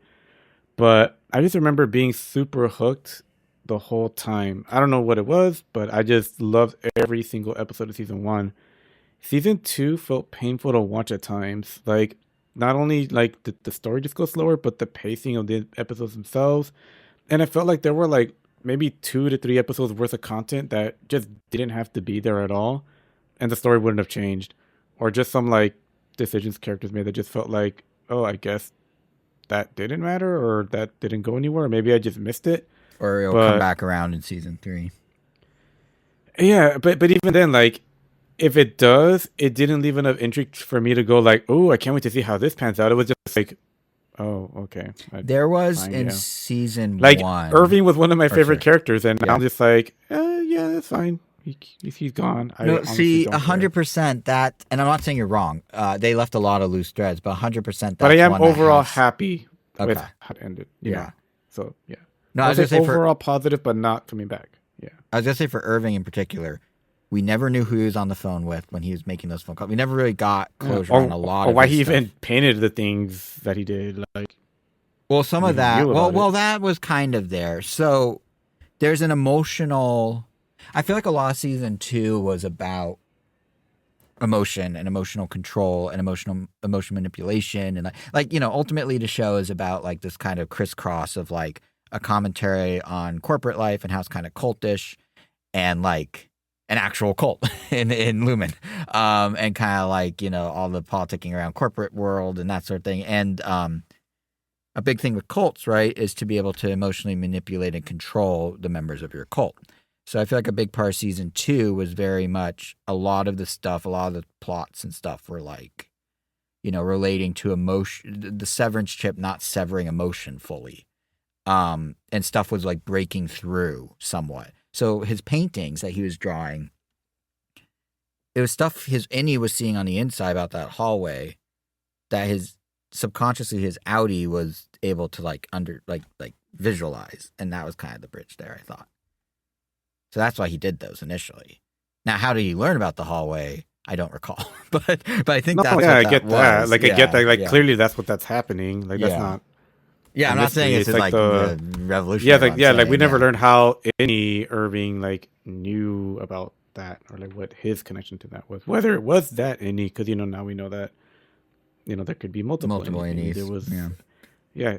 like, and maybe that's the thing for the next season. We're gonna find out that all these characters had different jobs or something. Well, yeah, that's what's interesting to me is because I would say, to answer your question, because I did watch season 1 as it aired. I would say, and a lot of people online when I was reading like people's speculation thought this season was actually in a way moving faster, but I think what was happening is they flipped a lot, right? So like season 1 was more about the innies learning about the outies, and season 2 felt like it was more about the outies learning about the innies.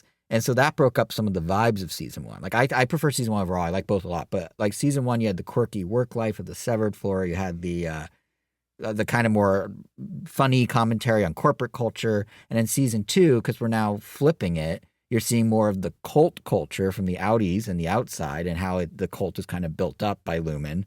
And you're seeing like the outies start to first show curiosity about their innies in a way where that didn't happen in season 1.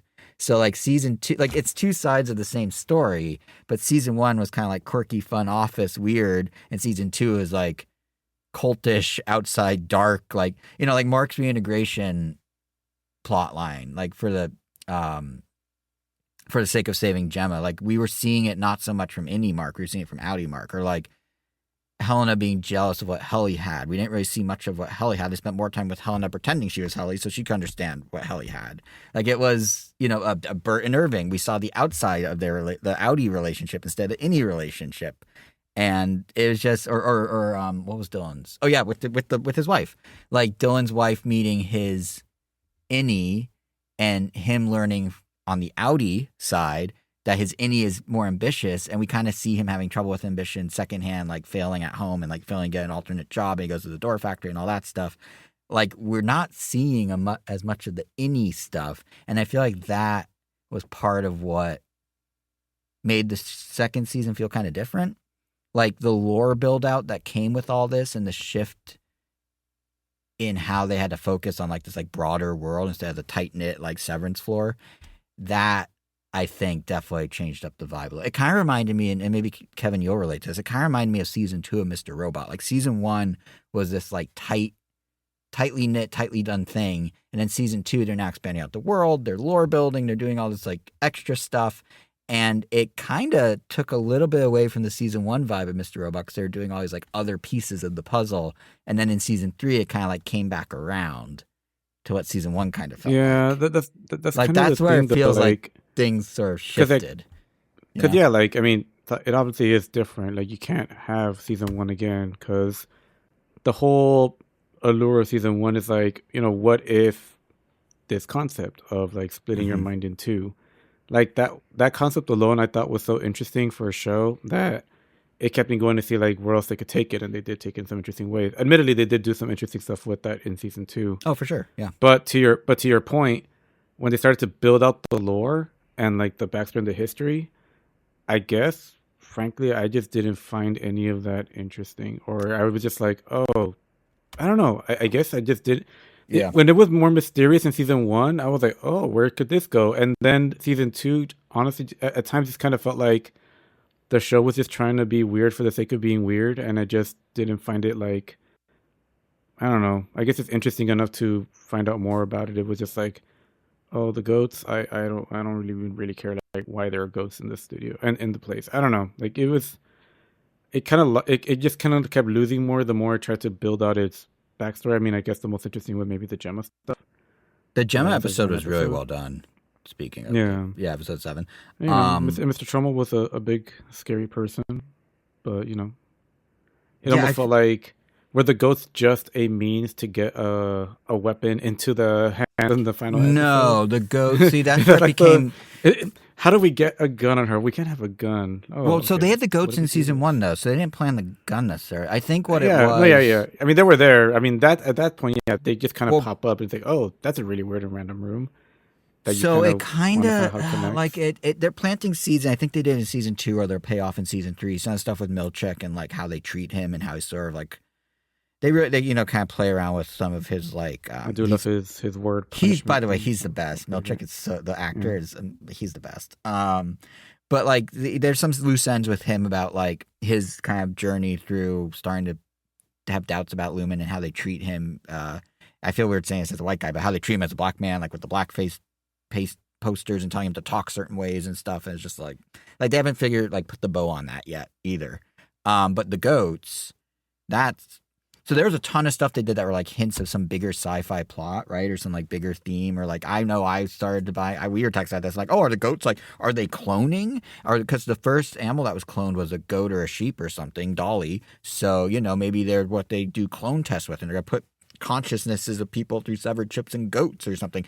At the end of the day, actually, the show stayed very true to all it was, and all the mysteries are pretty like clear cut. So the a goat is a typical animal for sacrifices in general in like religions, and if it's a religious cult, around Kier, the goat would be there as part of the cult because they need something to sacrifice because there's religious doctrine that's undermining or underlaying a lot of the logic that the Lumen people have. That's all it was. So that's kind of like, oh, that makes sense. Yeah, like you usually sacrifice an animal, it's often a goat.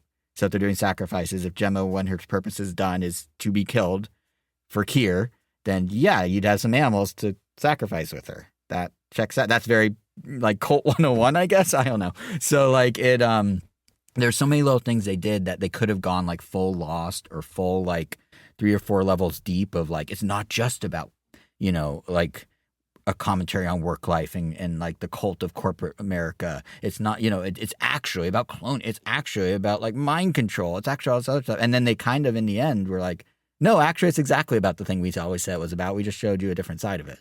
So like, oh, okay. Like I was actually kind of relieved they didn't like start doing like the mystery box on top of the mystery box. Like it all kind of just was like pretty, like even the big Cold Harbor twist. People were like, oh, they're going to like, they're going to drown her and see if she like snaps out of Severance, or they're going to do this, or it means that, or it's like Cold Harbor's another body. They're going to put her in. Or I'm so glad I like, didn't go through like fan theories for this show. Yeah, it was a lot, and all that came out. What were some of these fan theories? Some of those I didn't believe, but like a lot of those I didn't believe. But like people were saying that, and then in reality, it's just like no, is the emotional stress test of her most emotional moment to see if they can have a perfect Severance chip where no emotion can leak through. That's all it was. That's all it was ever alluded to. That's all it ended up being. Like it was fine that it was all. Like I was actually very relieved they didn't like try and like.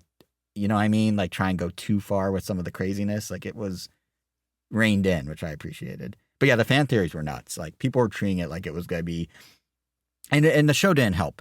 The show ended every single episode with some sort of cliffhanger.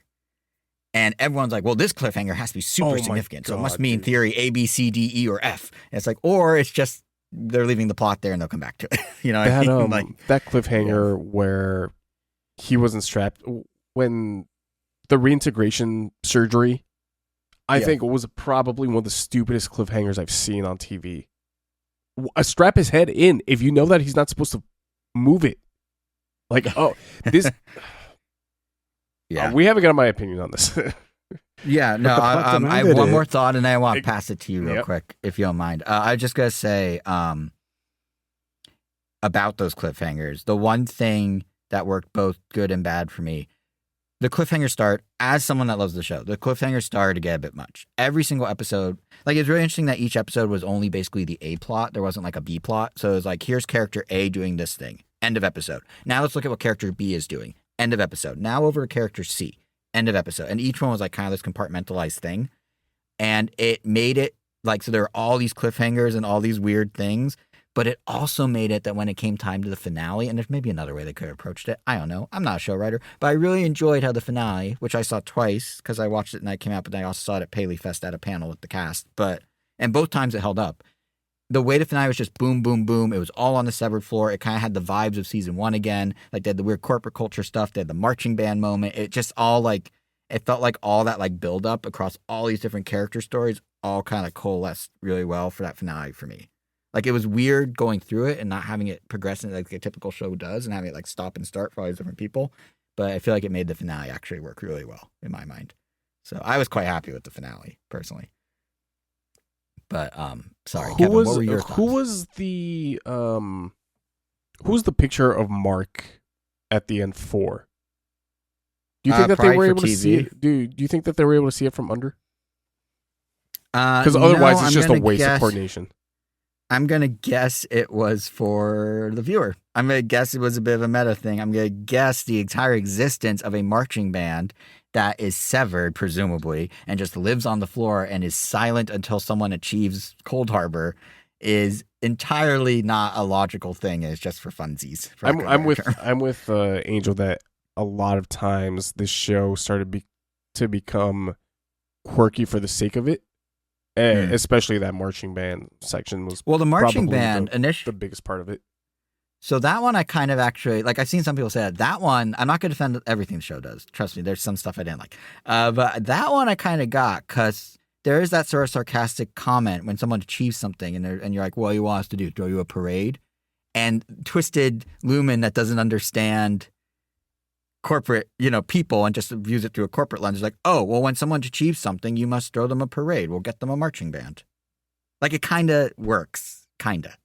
Plus, there's a chance for it works for you. It doesn't work for me at all. Like, I understand where you're coming from. Yeah, like I could get that. It just felt like, oh, we had the dance party in season 1. How can we? I mean, that's 100% also it. They were top that. Yeah, and it just felt like the same thing but more. For what it's worth, I'm also I'm also biased because at the Paley Fest panel, they had Milchek come out with the USC marching band, and they did the entire thing from the show live, like in the crowd. Like they marched through the crowd, and it was kind of fun. So I'm a little biased on that front. This season is sort of emblematic of my biggest problem with season 1, which is that I feel like it's going too fast. My biggest problem with season 1 is I didn't like knowing from the get-go that Lumen was not a good company. And the fact that we are going, it honestly feels like season 3 is going to be the final season, because I don't know exactly where you go after Mark is essentially killed somebody, By the way, that kill, I laughed out like that. I was very pleasantly surprised by how they did that. That was funny. Yeah. I think while the finale is definitely brought a lot of the season together, especially considering that I wasn't feeling the season at all. And not even to season 1, which I was barely feeling season 1, and I didn't feel this season at all. Yeah, I remember that. Yeah. There's a lot I want to say, but the biggest one being, the thing that we said about Mickey 17, the thing I said about the monkey, is that I wish I loved the show, and I wish I saw in it what a lot of people see in it, and I just cannot wrap my head around this show, and that's mainly my fault because of my expectations of season 1 being that, oh, this would have made a brilliant season 2, right, and then this season 2 just going as full throttle as it did, with the exception of those couple of episodes. I'm gonna be honest with you guys, I didn't see the Miss Cobalt episode. I told you guys that she was my least favorite character last season. I did not want to see the entire episode based on her. I will say that was maybe one where you literally didn't miss anything. Yeah, that's what I heard. There were nuggets of information about her past, like Miss Huang was basically a mod, like us seeing what Cobell went through when she was younger. They're like little like they ran a company town, they did child labor, they had factories. There was they left the town kind of there are nods of Lumen being bad, but it's nothing that it was. Yeah, kind of it felt like they were setting things up for the last 5 minutes. Maybe for season 3 or. Yeah. I mean, I didn't know. I mean, whether this stuff will paid off later, but because none of it felt interesting enough, because kind of like Kobo wasn't one of my favorite characters either. So yeah, I was just kind of it just felt. Yeah, just I think a lot of this problem for the show for me is it starts off as the satire of the corporate life, but very quickly it's like, oh, actually no, this is more just a cult thing. Then why do I care about any of this corporate lifestyle crap that's going around? It's just it's doing a lot. It's a very anarchistic show, on purpose, and I'm not saying that's a bad thing, but for what I'm seeing, it's just not doing it for me. I get what you're saying about the corporate life thing. And that's kind of what I was alluding to with the vibe shift that season 2 had, is when it was season 1, you were watching a spoof of corporate life and kind of this loose idea that people joke, corporations like a cult. And then season 2's but what if they're actually a cult? And it's okay. But I never got that from season 1, because right off the bat, I knew that it wasn't a satire, it was a mystery. I see. I mean, I feel like it was both. No, I mean that's my as soon as PD shows up in episode 1, it's like, oh, something's going on. It's not necessarily about the severing between your work life and your personal life. As soon as PD shows up, this story becomes a mystery and less of the comedy drama that I was sort of expecting. And like I said, the none of this is the show's fault. It's well acted, like Adam Scott. Give that man the Emmy. That conversation when he talks to himself through the camera is so well done. Like, I really thought he deserves Mr. Milchek. Give him the supporting Mr. Milchek, his actor. Give him the supporting actor MVP of this entire show for me. That the scene. Did you guys catch the scene that I was saying when it got the first actual laugh out of me? Was it him running out of the room? It was him running out of the room. Oh my god, So it was so funny, and it's like, it's even funnier when you realize that it's because he was going to be late to the performance. Yeah, and not because they made it seem like something real serious was happening. Yeah, he was like changing his tie, and then they cut to him like running into like a late night talk show vibe. It was like a stand up routine. Give him the supporting actor Emmy. Give Britt Lauer or I'm sorry, I don't know the actress who plays Gemma's. Deidre. I think she's like New Zealand or something like that. Yeah. She's also blonde in real life, which, well, I mean, maybe she dyes it, but that threw me in a loop. When I saw her at Payleaf, I was like, wait, is that? It took me a minute to realize it was even her. Like, it's well shot. Like, it's the soundtrack, the score is really good. But the story just doesn't jive with me. And like I said, it's nothing with the exception of like a few things. Like, man, did Irvin's story barely went anywhere. I was disappointed in that.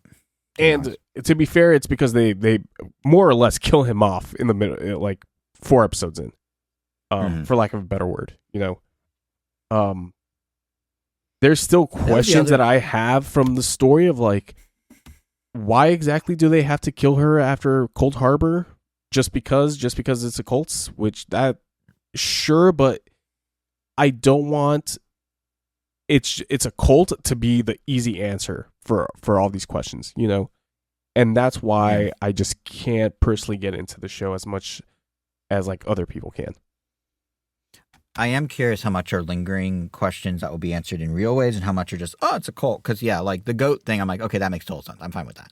But, like, killing her, I can assume it's they don't want her to, like, go back in the real world somehow and tell everyone what's happening inside Lumen to the extent that they do. I don't know. That might be a season 3 question. Sure. Similarly, like, is she the only person they've been doing this with? Because, like, the others were refining something.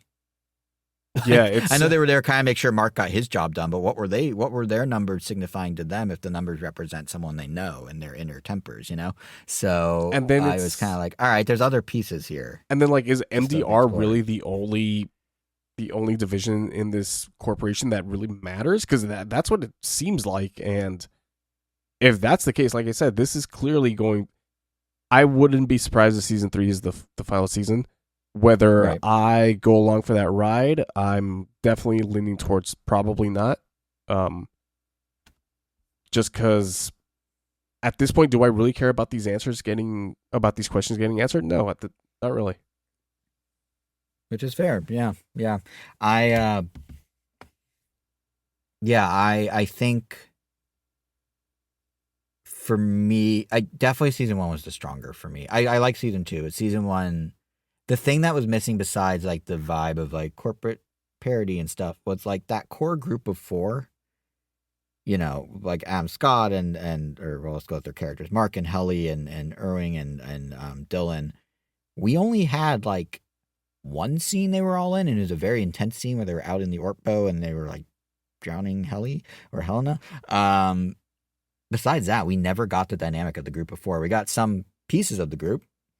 But, like, that felt like such a core part of the show, and it was interesting that it never once happened. I actually briefly in, like, the first episode, but, like, basically was a non-thing, a nothing this season. It was really interesting. So I'm curious if that comes back. Yeah. Yeah. So, I mean, that's pretty much all I got, honestly. That's fair. Yeah, I'm curious, because I said it before, but Mr. Robot Season 2 Like, I was still interested in the show, but I was very much like, oh, this was a tone. And I know a lot of Mr. Robot fans when season 2 was airing was like, what? This is different. And then season 3 kind of brought back. So I'm still in on Severance, but I'm also in the back of my mind like, are they gonna do a Mr. Robot season 3? Because like, if they get the vibe of season 1 fully back, that'd be great. Because the finale had the vibe. So we'll see. But I did enjoy it overall. I'm also pretty easy to please. I'm not as critical about stuff as I feel like other folks can be. And I'm not saying that as a knock at all. I just kind of absorb things like a sponge, for better or worse. So since I was into it to begin with, I'm just absorbing it as it continues to wash over me at this point, and we'll just see where it goes. But yeah. So Angel, are you good tune back in for season 3? Or are you calling it here? It sounded like you were going to call it here. Yeah, I'm satisfied. Like I honestly like the ending. Like legitimately was a satisfying ending. Yeah, I mean, if this didn't get a season 3, that definitely, that season 2 finale definitely is strong enough to be a series finale for sure. Yeah, I even would have been like, all right, funnily sure. because of like the fact that it left a lot of loose ends, because it kind of like reignited some of like the mental intrigue that I could do to myself. Like, oh, okay, well, I could just imagine what could possibly happen to Helly and what's the name, Mark. Yeah, Helly and Mark as they as they frolic off like for however much longer they have together, because it's inevitably gonna end. And Gemma's already out, so she probably got like a happy ending, like, whatever. Like, well, I don't know if she got a happy ending. She got the worst ending about her husband. Yeah, in a way.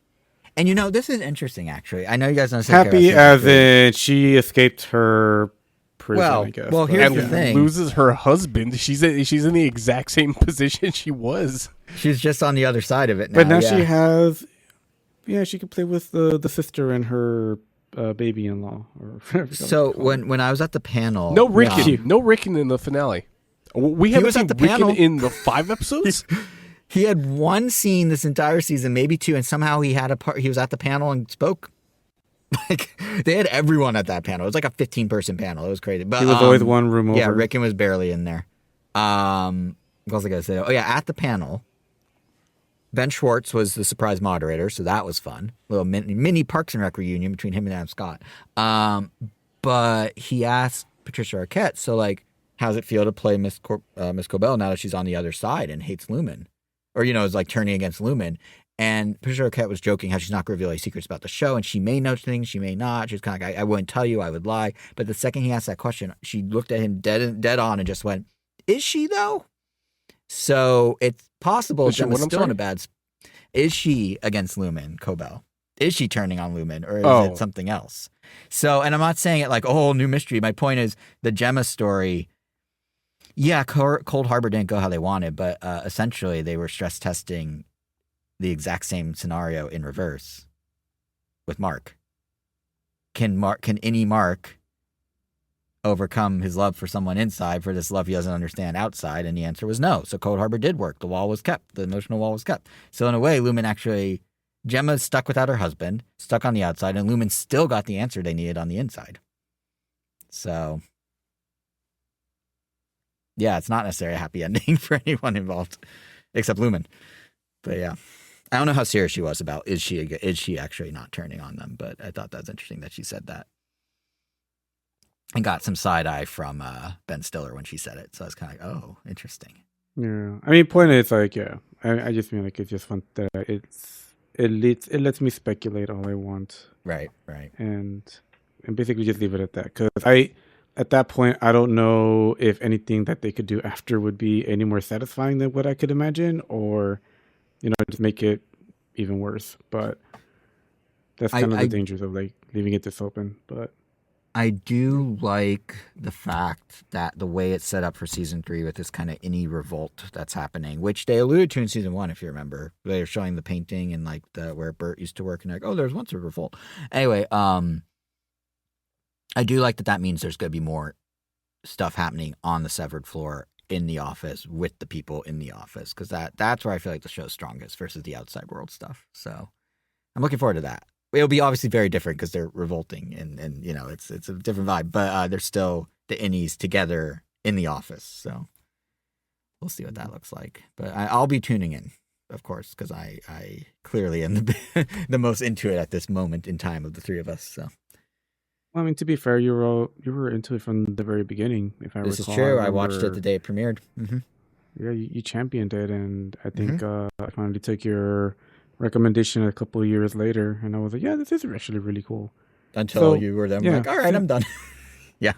Yeah, so I will still take your recommendations in the future. Oh, well, thank you. Like I'm glad you recommending enjoyed. I'm glad you enjoyed it. How you did, Kevin. I hope you found some enjoyment somewhere in it. If nothing else, it is well shot. To your point, so it's pretty. Although, to be fair, that being said, I hope the bear doesn't disappoint. I'm gonna let Kevin take the fall that. if it does, because he's probably Severance to me is the bear to him in many ways. I suspect. Would you say that's accurate, Kevin? No, I think Succession would probably be. I don't think Angel would like Succession. Yeah, I don't think so. Well, I don't think either. Yeah, I think it's no. And Succession's definitely my favorite show of all time. Now, Succession's a good example of a show that kept its vibe all 4 seasons to its strength. Like, it didn't have these sort of like, because it was more straightforward. It didn't have like the world building, and we need to expand it. And it's just like, it's pretty steady the whole time, You know what's wild? I suggested, I think it was when I was in college, and he asked me for like any TV show recommendations, and I recommended him Psych, and it's like one of his favorite shows, and he just won't take recommendations from me after that. Just straight Psych up. is fun, yeah, but that's so strange. That's funny because I think I watched Psych because I knew Elvis liked it. I think Jason obviously loved it. I was already watching it. Yeah, I wouldn't hear the end of it because we were in Santa Barbara where it takes place. Well, they came to campus. They did like a tour. They showed up. It was like the perfect time to be going to Santa Barbara. So like I wasn't not going to hear about Psych, but I didn't actually watch the seasons until I think a couple years later, and I was like, oh wow, I really do like this show. It's like Ace Attorney is kind of a comedy, but it's like Miles Edgeworth's Investigations kind of deal, but with I guess a more comedic twist. But yeah, no, that's pretty funny, Kevin. Yeah. Also, you're saying it was good to go when we were in Santa Barbara. Yeah. More upsetting, I guess. I mean, when you're recommending other shows to him, are they like, oh, I think Obus would like these based on what he likes, or are they just like, I guess to be fair, Jason doesn't necessarily recommend Succession because he feels like I wouldn't like it. No, like it's essentially that. It's like I'm telling him like, hey, I think this is good. To be fair, I think that's what I told him for Psych. Like, hey, this is good. Watch this, and he was like, okay. But just as never taken it after, like my recommendations afterwards. Huh. Fun fact about Psych, Angel. I know you're saying it was good. It was good to watch Psych when we were in Santa Barbara. None of it's actually filmed in Santa Barbara. It's all filmed in Vancouver. They do like a few exterior shots around town, but it's all Vancouver. Yeah, the B-roll definitely was. Yeah, the B-roll was. They spent an afternoon just going to the 4 spots in Santa Barbara that are recognizable, and then the rest is all Vancouver. Yeah. Yeah. Well, on that note, the only thing left on the docket is for Jason to do the housekeeping. So do that. Housekeeping round 2. So again, we have a lot of Switch 2 stuff coming up. So don't miss our next episodes. You can find us on podcast apps of your choosing, including Apple Podcasts, Spotify, iHeartRadio, Amazon Music, Pandora, TuneIn. You can also find us on YouTube at Ramtendo. We're also on Twitter at Ramtendo. And again, the next 3 episodes are good ones. Switch 2 reveal, or Switch 2 Direct, Switch 2 hands-on, other Nintendo things, other TV things. Last of Us Season 2 comes out in a couple weeks. So we'll have impressions of all that as we go. You can also find us individually on the internet. I am JSR7 on Threads and Twitter. In case the puns you heard from me today weren't enough, there are even more of them on there. So run away while you can. And Kevin is KVN Gomi on Twitter and Blue Sky, where I don't think you ever post puns, which is probably your strength, honestly. And Angel is World of Weros on Instagram, where you can see some of his art that may one day become stickers, as we were talking about at the top of the show. Back to you. Kevin, final word. Happy 10th anniversary, Bloodborne. I love you and I wish you would come back.